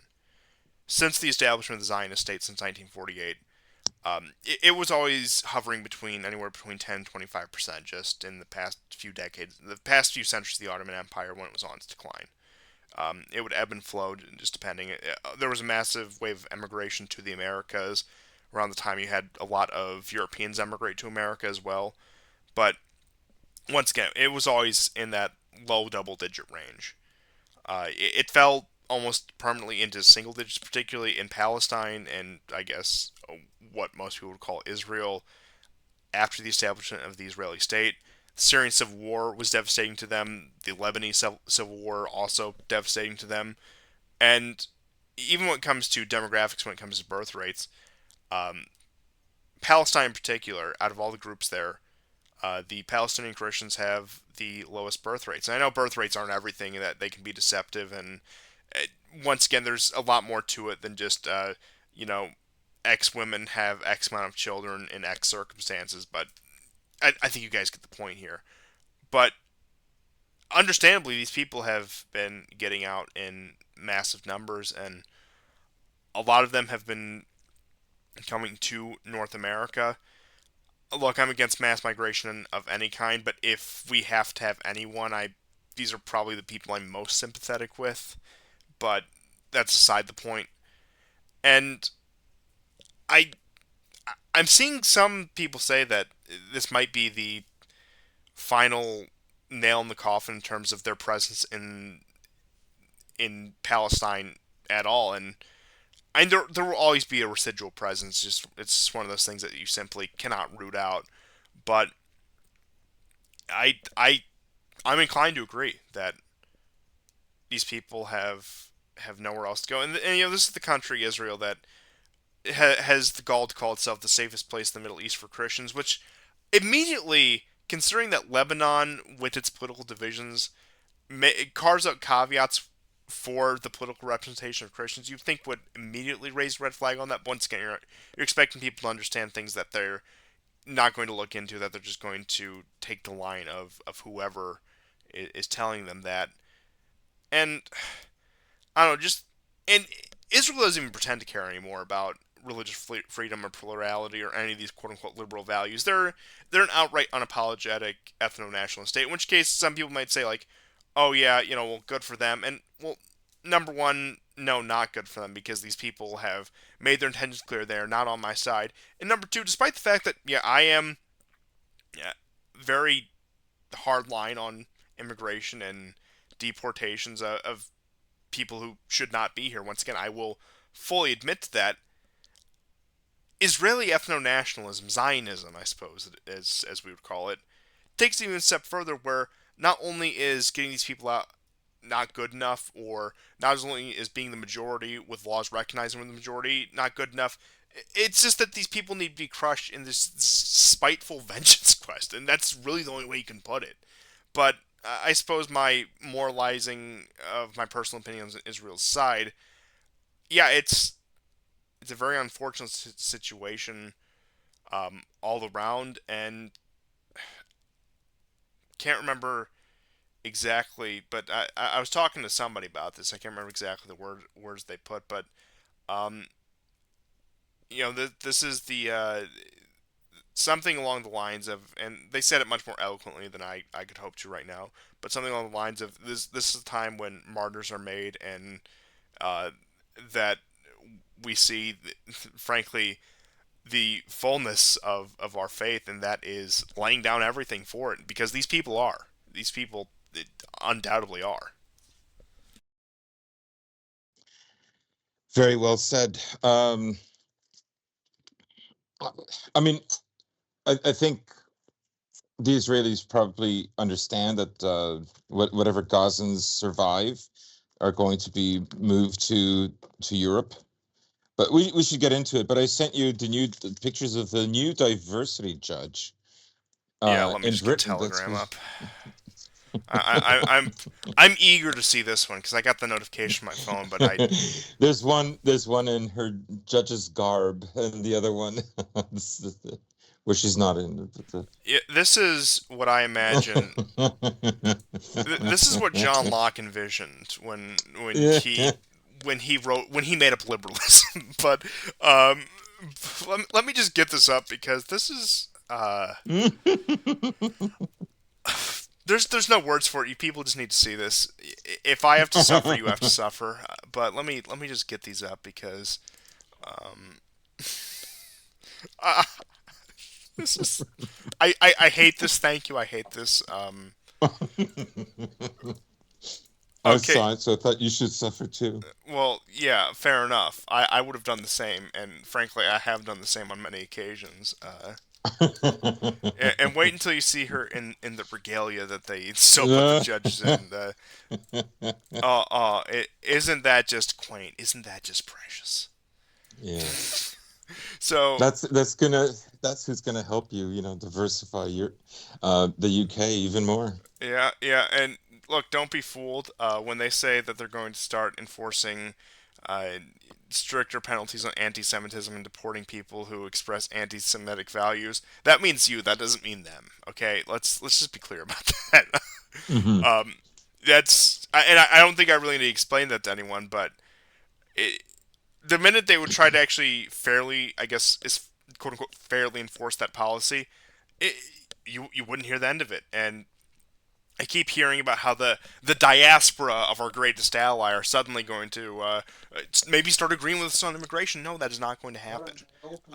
It's they have no vested interest in this. Sure, they can whine, they can kvetch, they can hand wring all they want. They can lock themselves in libraries while protesters impotently shout outside of it. something that actually happened at one of these no-name universities over the past couple days. I have to admit, was kind of funny. And they can kvetch as much as they want. They can act like they're more dangerous than people who are actually in the war zone. But once again, in terms of actual change, they're not going to do anything that's going to benefit you. They've. Do you think the organization that keeps meticulous track of demographic records of white Americans are suddenly going to change their tune because Gaza and their allies decide to act up again? Absolutely not. You are living in delusion. I am sorry. Um, Look, I understand you want to find something to be optimistic about, but if you're listening to the war report, you're in the wrong place for that. I'm sorry. Uh, uh, but it has been delicious. How I, could I how don't could know. my golems turn on me again? It's Can I like get a pet the Soviet therapist? Union. Like Why are my pets? Why have my pets turned on me? we brought in all these It people. has What's been the Stalin delicious guy trying watching to it. do? Like it's just a Yeah. repeat of Bolshevism in that regard, where just they create these monsters and are consumed by them. And like you don't even, yeah, you can recognize these for what they are, but you have to appreciate the justice that is dealt out by frankly their own hand. Yeah, yeah, I know. I mean, it has been delicious watching this contradiction unfold, right?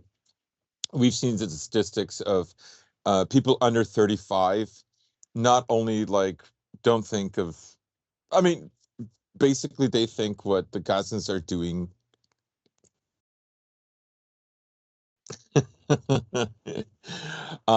They think that Israel is reacting disproportionately, and they think that it's stolen land. It's such a wonderful, delicious irony that these people spent decades using this kind of education, right, in order to undermine, let's say, Europeans or European founded countries. And now they've turned on them, Well, they right? Now forgot they want to, that the people they were propagandizing also think that Jews are white, and they forgot to put that caveat in, or maybe the people they were propagandizing simply weren't smart enough to understand that caveat. right. um, these people, they didn't give a shit about Rotherham, and now they want you to give a shit. Like, get real. It's honestly just wonderful to watch. I've really enjoyed this last week. Yeah, that I have to say, it's there's always a certain level of satisfaction, even if it is a bit perverse, in watching people live the consequences of their own actions. I remember in 2017 or 18, it was a German politician. Um, I think he was Jewish German background in Germany, but he posted in English about a uh, Jewish girl in Germany whose face was slashed by a Muslim with a knife on a bus or streetcar, right? And I replied, advocate for decades of these people to come over. Then, when one of your own gets hurt, how could this have happened? No one could have foreseen it. It's like he he blocked me immediately. Well, you know what? I actually have it on good authority that, much like BLM, Israel also cannot breathe. That was a real Oh Haaretz article, yeah, by the way. That that's right. That is yeah, ridiculous. it yeah, it was beautiful, and it was written by probably the stereotype of a Mizrahi woman. It was, I've never seen anything like it. But well, you know what? This is a take I've been trying to promote for the past few days now, and that people simply haven't been taking to, is that I'm siding with the Palestinians because the Palestinians are the white ones in this conflict. No, no, look, I am saying the the ethnic and genetic composition of the Levant is so out of control that there is a significant amount of Palestinians who are fairer skinned than Israelis. You wouldn't you wouldn't believe it unless you Yeah. saw it. And I suppose anyone who I don't know, maybe interacts with Levantine diaspora, which I'm not saying I do like on a regular basis, but I have enough to know what they look like.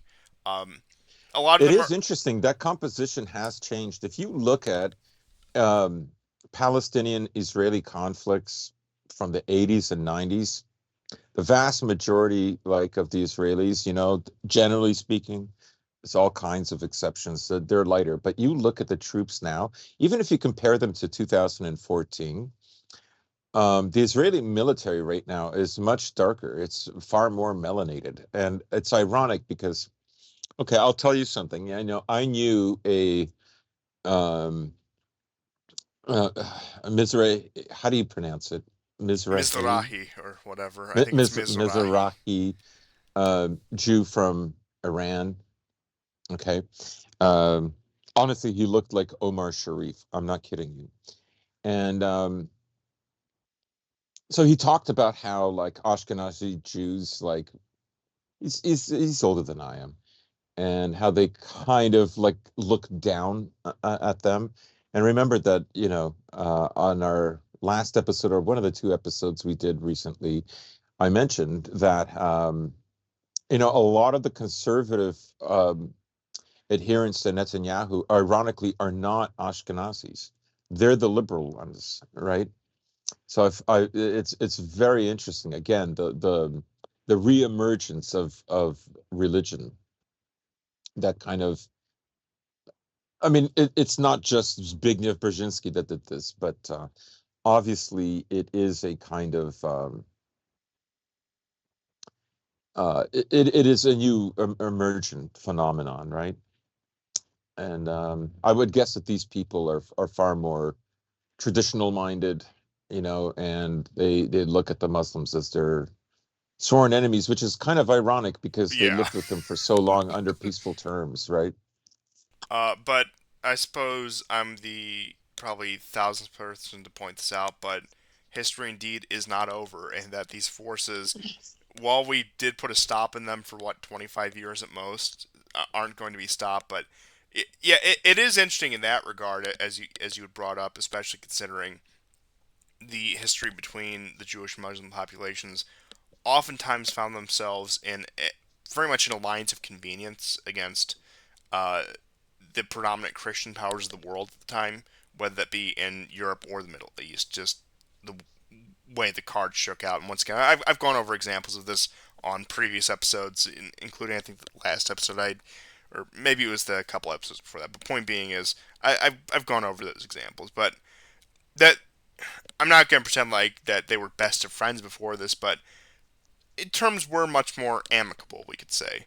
But Yeah. there is there's a new rivalry, and that does seem to be coming to the surface, where there is, particularly because of Zionism and the Israeli-Palestinian conflict, there's a whole new enmity between these people that didn't exist before. Once again, I'm not saying, and look, as much as I might like to exaggerate it because of maybe personal opinions I have and personal bias I have, what happened between the Jews and Muslims for 14 years, 1400 years, not 14, 1400 years, was very much an alliance of convenience where they were constantly backstabbing each other. I'm sure that shocks you given both the groups involved. Clearly, they very loyal and they would never snake on each other. That would never happen between those two groups. But once again, when it came to the fact where Christendom was still a force in this world, I mean, Christianity is, but Christendom as like a civilizational force in many ways is dormant at best. And once again, I'm not going to get too far into the details about that. But now that you have these groups, they've drawn sword against each other. I do think it also goes back to the downfall of traditional Islam, like what we would have seen out of the Ottoman Empire versus this ideology that has come out of the Gulf, and uh, you combine that also with the ideology that has come out of Iran, especially post-revolution, about Shia Islam, where fundamentally, well, yes, it's still the same religion. I wouldn't deny that. The dynamics, the narrative around Islam has changed so much within the Islamic world just from the past century that it has redrawn a lot of both figurative and literal borders. Mhm. I guess we should mention that Israel now claims that it is America that has stopped Israel from performing its invasion, its proper ground invasion So of. Washington didn't sign a blank check for once. And even Obama stated that, yes, yes, yes, they have a right to, um, they have a right to, the Israelis do have a right to protect themselves and so on and so on. But the way they conduct, I'm just paraphrasing here, summing up his words, but the way they do it could have lasting effects. I Very mean, much the obviously, canned liberal statement coming from Obama's mouth is no surprise there. But yeah, it's like, oh, defend yourself, but don't defend yourself too hard, is really what that position boils down to. Because we have a bunch of the people that you cultivate, we need to keep them marginally on our side. So we need to have some dedicate. I mean, I think if given the opportunity, the liberal establishment would do away with the Palestinian question, but it's just too popular among a lot of their constituents where they just can't do that for now. And I mean, in a way, I think it also does provide a convenient wedge if they ever do need to try to put pressure on Israel, despite how lopsided the relationship is. Maybe that's like the ace up their sleeve. But once again, I'm not going to get too far into that. But getting into some of the comments around the region, I wanted to focus particularly on Hezbollah and on Turkey. And I guess Hezbollah to an extent does involve Iran. And that is the comments made by Erdogan within the past couple days, where he has suspended energy cooperation with Israel. And this was a project, if you go back into the War Report archives and listen to episodes from 2019, 2020, especially around the time where there was the confrontation over Libya, and I believe that was in June 2020, where you had a very odd alignment of countries where France, Russia, and Egypt were in something of a coalition against Turkey with their actions in Libya. And that was when Haftar's movement really did stall out. So you had that context. And that came down to energy, where Turkey wanted to cooperate with Israel to build. So what it was, so you had two pipeline projects. You had Israel, Cyprus, Greece, and Italy wanted to build a pipeline from gas in the Mediterranean to Europe. And that actually was strangely enough a deal that involved the Palestinian Authority at the time. You had them sign off on it. Very strange, once again, very strange alliance convenience cropping up with this. And then you had a deal that involved Turkey, Azerbaijan, and Israel when it came to building another pipeline to Europe and having another energy corridor into Europe. And a lot of that also came from Turkey wanted to work with Libya to exploit the energy in Libya in order to funnel that back into Europe, thereby making themselves a bigger player in the energy market. Turkey is very intent, especially if you look at the recent deals with Russia, on becoming a global energy hub, and I do think they are succeeding in that regard. But he suspended cooperation, Erdogan suspended cooperation with Israel in terms of the energy projects. And then he also said that Hamas is not a terrorist organization, but referred to them particularly as a mujahideen, once again, as holy warriors, as the Islamic term would understand it, fighting for their homeland. And Turkey, even under Erdogan, has had a tenuous relationship with Israel, but when it came down to brass tacks, when the cards were down, it seemed like almost inevitably Turkey and Israel would be on the same page as fellow Turkic peoples. But kidding aside, uh, oftentimes Turkey and Israel would end up finding themselves on the same page. You will recall when there was the coup attempt against Erdogan in 2016, the reason he was able to give a message to his supporters from his airplane before he landed is actually Israeli satellites allowed him to use that connection in order to get online to deliver that message. So they bailed him out in 2016 as well. Of course, for a number of mm, years they were aligned on the Syrian issue. Turkey is, I'm not going to pretend like they've completely given up on Syria, but Turkey is certainly moderated on Syria compared to what they were even just 5 years ago. Keep in mind, 5 years ago they were moving more troops in northern Syria. Still haven't evacuated, but it's frozen over at least, which you got to take what you can get. And it really wasn't until this recent bout of no, it actually wasn't until the 2021 Israel Palestine flare up that you had Turkey start to sour on Israel. And with this recent chain of events, and with the direction Turkey's been taking, with it being more alienated and isolated from the West, it has declared itself fully for the Palestinian side. You've had the Israelis have emergency evacuated their consulates and embassy in Turkey after there were massive street protests outside of them, with protesters trying to breach into the protected zone of the embassies and consulates. So, with all of that, we're seeing a break between these countries that, while on the surface maybe maintained a front for the sake of their own populations, for the sake of narrative, were very close when it came to actual substantive cooperation. And Turkey is still the power player in the Middle East. I don't care what anyone says. It is still the country with that pivotal position where it can be a kingmaker in the region. Love them or hate them, that's the position they're in simply because of their geography. And I'll mention this while we're talking about Turkey, mainly because I found the headline so funny. This was a South Front article, uh, and the headline is Two-faced mini Sultan gives go-ahead for Sweden's NATO bid in return for $20 billion F-16 deal with U.S. So, so once again, Erdogan and Turkey, understandably, just given their position, still court both sides. Now, they'll lean towards one side or the other, and it does seem that this time they are leaning more eastward just because of circumstances on the ground. But yeah, they're still on board with NATO. They still admitted Finland. It looks like they're gearing up to admit Sweden now, especially now that they've gotten their bribes from the U.S. They're in a position to enrich themselves. In which case, like I said, if I if I had the misfortune of having been born Turkish, let's just put it that way, um, I could see how one might support Erdogan very strongly. And he's good at what he does. You don't have to like the man. I don't.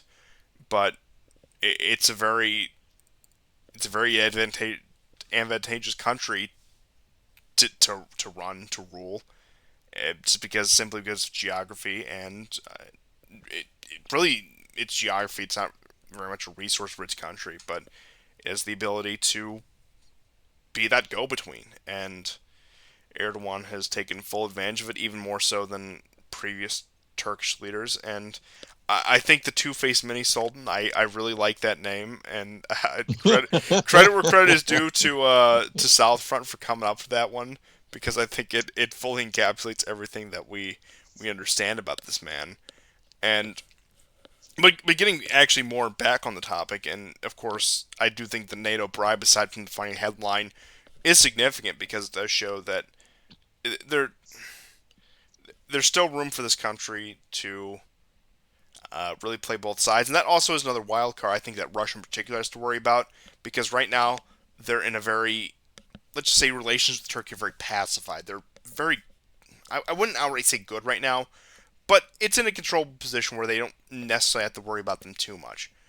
But even if Erdogan, and I know that they had the election in May, but even if Erdogan is to see the winds changing, or at least what he perceives the winds to be changing, and starts putting more support behind Ukraine. Turkey is one of the largest armies in NATO. Its arsenal has been largely untouched by this war. That is a cache of weapons and resources that could potentially flow to Ukraine if the political situation shifts too much. And then, as you were alluding to earlier with the dynamics in Syria, now, of course, right now, Turkey and Israel are at odds, but when the Syria question comes up, they might find themselves on the same page again. Who knows? I'm not saying that definitively, but there's always the potential for that, in which case Russia also has to contend with a more belligerent and less cooperative Turkey in that regard. And then Turkey, although the relationship has been stable with Iran, there's the question of that Iran is on poor terms with Azerbaijan. Another shared interest of Turkey and Israel is Azerbaijan as well. So it's once again it's very convoluted. I don't think anyone would pretend it isn't. And despite the current feud which case I do think is genuine. I don't think this is just a show for the cameras. I think Turkey is trying to realign itself in a position in the Muslim world where it can be the voice of the Muslim world. That's how Saudi Arabia has been. I do think that Turkey wants to claim what the Ottoman Empire had, at least in that regard. But it's a very volatile situation, and where Turkey has a lot of aligned interests, but also a lot of diametrically opposed interests with pretty much every country it surrounds. And it's a very dangerous country for that reason. And it that's the reason why they get treated with kid gloves. It's the reason why they are able to get away with things a lot of other countries cannot. And Yeah, um, the ace up its sleeve that it has is it has bases for the Americans. They might even have some bases for other partners. However, I also think it's because they probably still have some nuclear missiles in Turkey that, originally the Americans put there. The Americans were going to put them there, and then the whole Cuba Missile Crisis happened, and they didn't, and eventually they did anyways. Um, if people can contend with that and can correct me, go ahead. I'm not 100% sure, but as far as I know, I do think they have missiles there, and that's the bargaining chip I think that Turkey always has. Like, I control the Dardanelles. I control who goes in and out of the Black Sea. I have the nuclear missiles you gave me. Like, go ahead and try. The only way to change things in America's favor in Turkey is for them to have a coup. yeah, I don't think that's going to happen because while Erdogan is certainly going to entertain the West, he's going to take their bribes. He's not going to be a cooperative member of NATO, so to speak. He's not going to go along with all their agendas. And at that point, regime change is really the only option because I think in terms of both fear and bribery, both in terms of carrot and the stick, neither have convinced him too much. I mean, you'll get some token action, but if you want to open up the cache of arms in order to get them into Ukraine, or if you want to have them relinquish their new position on the Palestinian question, then it's going to take massive internal change within Turkey. And judging by the election, they failed at that for starters. So you're probably not going to get much action in that regard. But I do think that once again, while I don't see Erdogan in particular going back to the West, yeah, you're right. This country has aces up its sleeves, and it has the ability to make everyone's life very difficult on a moment's notice if it wants to. And I am curious how when you combine that force with the already very tense, very volatile Israel-Palestine conflict, it's it's a match made in hell. There's really no other way to put Yeah. this. And he did a bargaining chip, right? Him nixing this energy program comes on the same day as him giving the green light to NATO to accept Sweden, right? Yeah, you can have Sweden, but I'm going to do this. But just briefly, if we can, I Yeah, just go want ahead. to mention that Netanyahu had a speech today, his light and dark Isaiah speech, where he said that we are going to fulfill the prophecy of Isaiah after talking about how we're the children of light, they're the children of darkness. These And then he goes people on believe about, in literally anything but Christ. Literally anything. yes, yeah. So apparently, like the passages he might be referring to could be Isaiah 49:6. Yea, he saith, it's too light a thing for you to be my servant and establish the tribes of Jacob and to restore the scions of Israel, and I shall submit you as a light unto the nations to be my salvation until the end of the earth. And unto you your light nations shall walk, and kings unto brightness of your rising. But then there are other like disturbing passages such as uh, oh my God. Yea, yes, captives will be taken from warriors and plunder retrieved from the fierce. I will contend with those who contend with you, and your children I will save. I will make your oppressors eat their own flesh. They will be drunk on their own blood as with wine. Then all mankind will know that I, the Lord, am your Savior, your Redeemer, the mighty one of Jacob. You know, t- which part of the prophecy of Isaiah? But this is going to make evangelical Christians like Oh yeah, salivate. yeah. Salivate. It's happening. It's happening. um, what can I say? What can I say? They literally worship these people, and then those people tell them that you should worship all of us, not just one guy. Oh, yeah. You brought up that in a review the other day.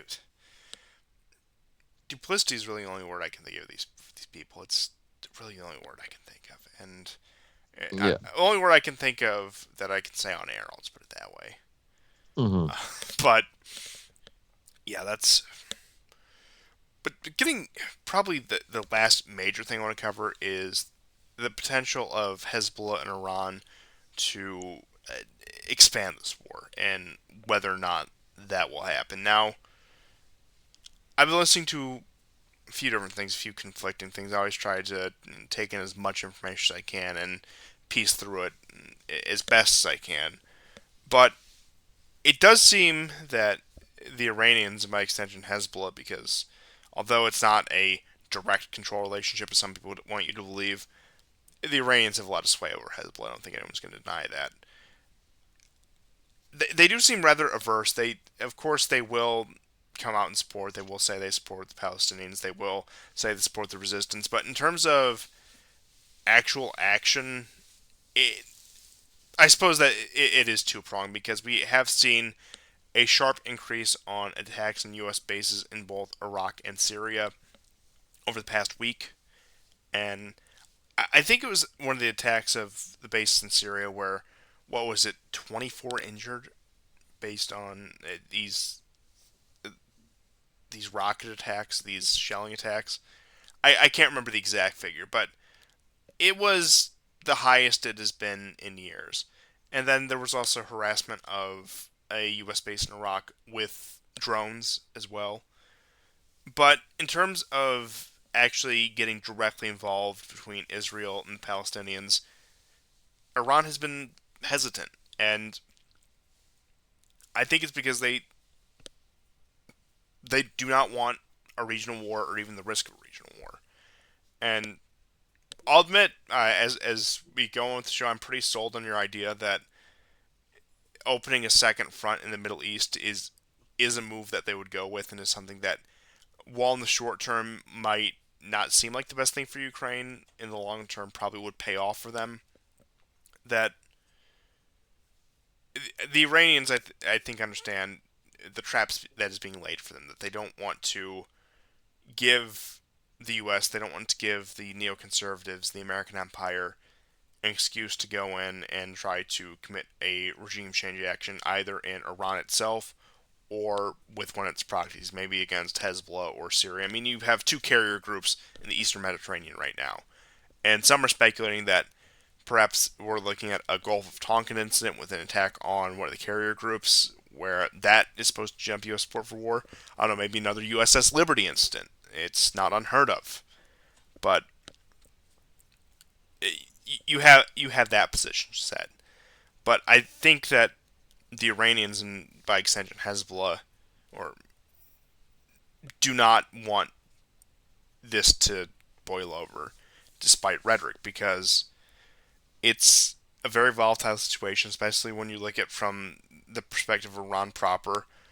They're just now seeing diplomatic breakthrough with the Gulf states, and just because of that alone, Israel is being marginalized.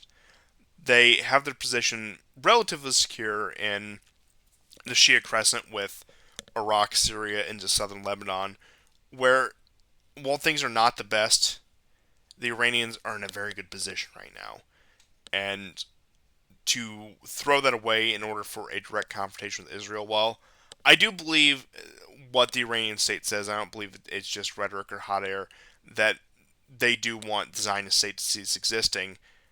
In terms of timing and in terms of position, I don't think that they're willing to risk a major conflict with that right now, even if Hezbollah does have these tens of thousands of rockets that could overwhelm Israeli air defenses. Even if we're to take all those claims at face value, it's a volatile situation where most of the world that could do anything about it has given Israel a blank check to do whatever they want in Gaza, Yeah. where they can put an end to the Palestinian question once for all if they want to. Now, like I said, that's not the entire world, but the people who matter to Israel, the people who secure Israel's existence, have more or less given them the now more or less given them the green light to do whatever they want. Now, sure, you'll have Biden give the cautions, you have the European Union make their statements, but ultimately they're on the same page with all of this. And while maybe they won't tolerate total cleansing of Gaza, they'll tolerate a large degree of it. They'll tolerate a large degree of action in the West Bank as well. And with the Palestinian state, or to call it a state, it assumes a power dynamic that isn't there. But to call the Palestinian territories, if those were to be eliminated, if the Palestinians were to be driven in diaspora in Egypt, Jordan, etc., that would be a major blow in morale to this coalition against Israel that has been building for all these years. Perhaps you would have the initial spark of vengeance and wanting to push back against Israel right after they did this.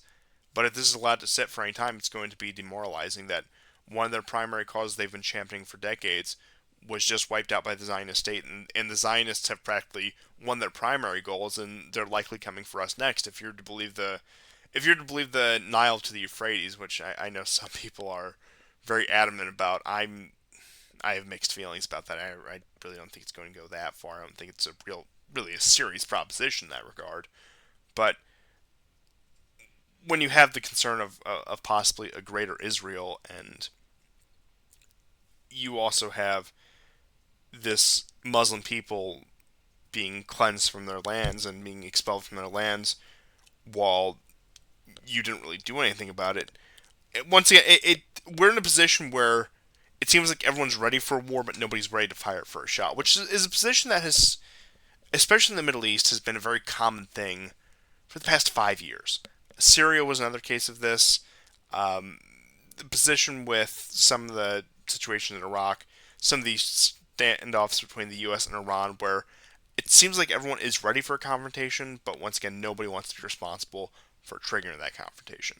And I do think once again we find ourselves in a position, but it becomes an even more tense situation when, yes, probably for the first time in decades, the question of any sort of Palestinian polity existing is on the table, because as I had said before, this very well could end with the end of any sort of hope of a state for the Palestinians, in which case that's going to be a major blemish on the mark of these people who, as I had said, supported them for decades, and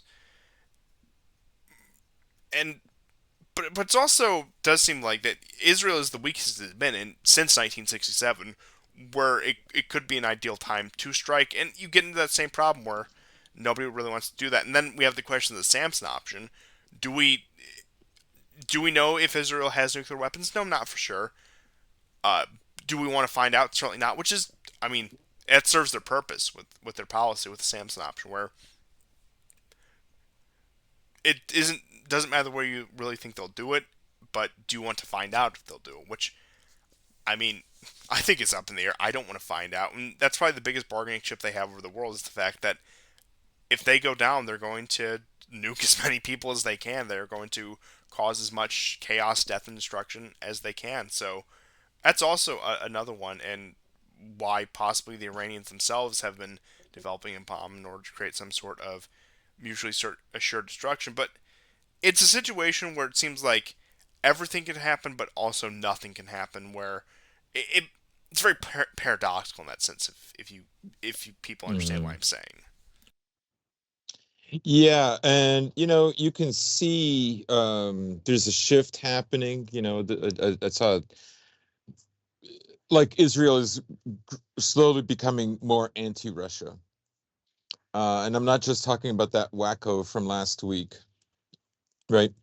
Um, but apparently, a traditional Jewish Israeli philosopher has called on all Jews to leave Russia. It's not the first time prominent Jews have said stuff like this, but he's their latest. And earlier I mentioned an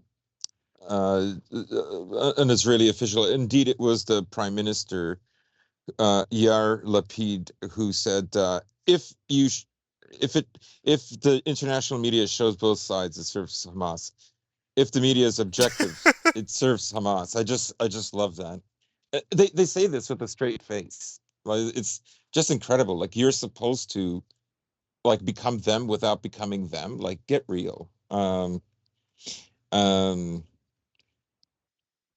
Anyways, just I thought I'd mention that. If let me see. Um Also the other thing I discovered only today was that Sisi in 2015 considered Hamas a terrorist group, and in 2017 it was flipped, and the reason for it is apparently Hamas has broken ties with the Muslim Brotherhood. Now Oh, it does, but everybody knows that Qatar is like the not solely but the main funder. Yes, and that Jewish Israeli traditionalist philosopher uh, Avigdor Eskin is his name. So I just thought that was kind of funny. that's a hell of a name. Yes. they they never fail when I know that stereotypes exist for a reason. That stereotypical names they're hard to avoid just because of the way naming scheme works. Or I don't know. Maybe I'm just prejudiced on this issue, but these names just sound made up. I'm sorry, they do, and maybe maybe that's the trick behind all of this. Maybe this entire thing is just made up. Maybe this is all just for the cameras. Maybe the schizo conspiracy theorists are right that literally everything is a stage play, and we're all being fooled. We're all being played into it, and they're trying to trick us because we're really smart. And that if we just come together and embrace a loose form of 18th century liberalism, they'll finally just leave us alone and we'll be free. Maybe that is the real takeaway of all of this, of Israel Palestine, of Russia Ukraine, of Convid, of everything that has happened for the past 5 years. Maybe this entire program has been a waste of time because we just need to just be like individuals. Okay, maybe the libertarians were right, and you know what I think it's time to hang up. I think it's time to hang up the hat and shut down the program. We're not even at the 3 hour mark, and I'm already acting like this. I don't think this. That's how you know it's a good episode. Yeah. Yeah, and it's not even like the 2.5 hour mark, and I'm doing this, but in all seriousness, I I can't really add anything to what you said because I think you had put it just. I think you touched on everything with that before I went off on my tangent there, which I don't know. If I were more dedicated to editing, I would. I don't think I would keep that in, but you people get to enjoy it for your viewing pleasure. Um, but were there any other major stories that we had missed out on? Is there anything else that? The other thing that's been happening in the Baltic Sea, particularly in that area where you have situated Estonia, Russia, St. Petersburg, and to the north, Finland. Okay, so they've been saying that there's a gas pipeline there that has been damaged, as well as some kind of submerged telecommunications line. As far as I know, they're saying that one of those two lines, they've been damaged by a Chinese ship, but they have tried to make this like a big story for some time now. Um, Let me see if I can find it.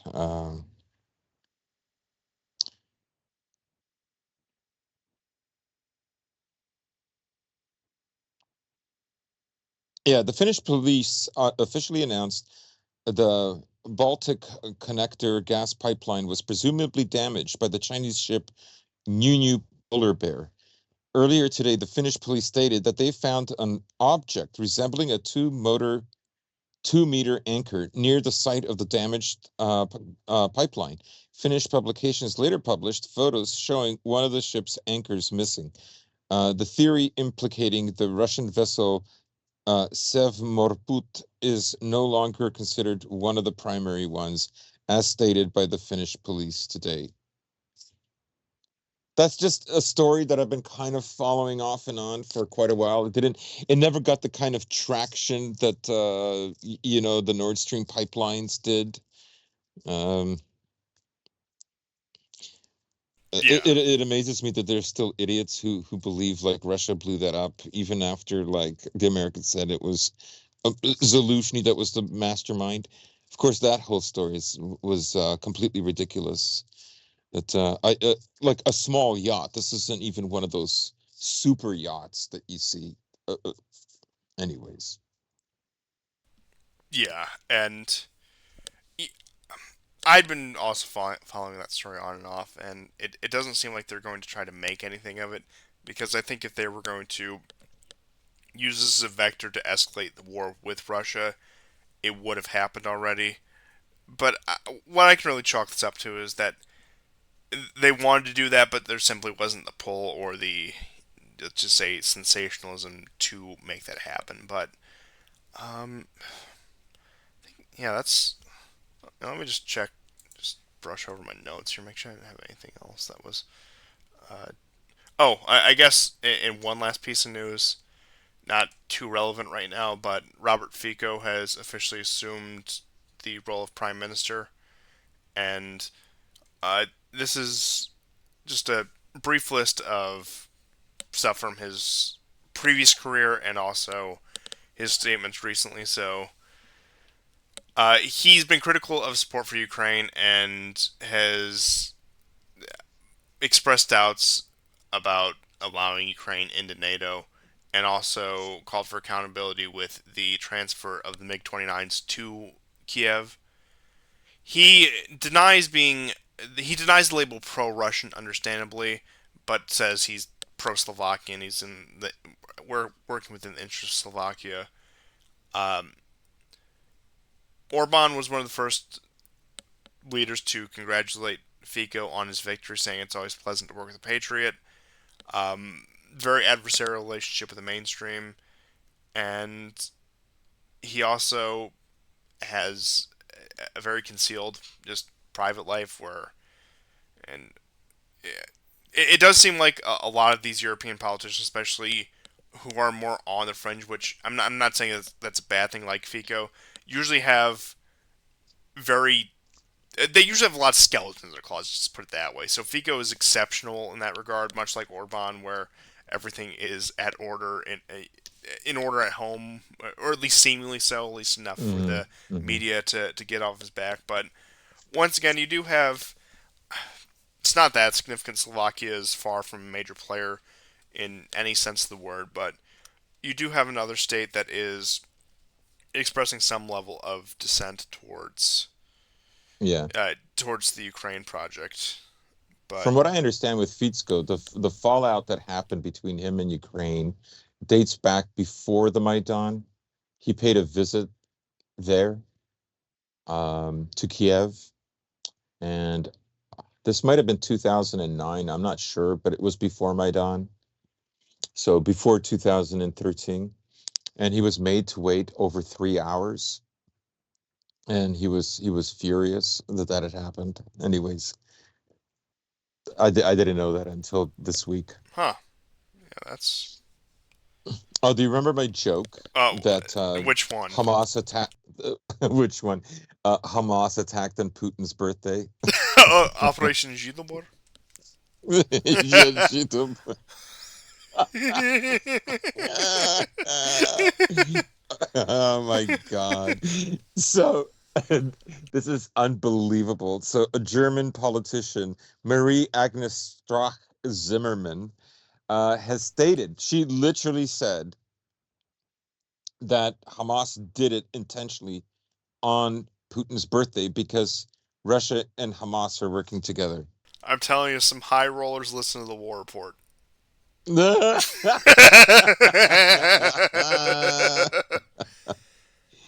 Uh, oh my God. It's so insane. How could these people are nuts. And not in the fun way. It's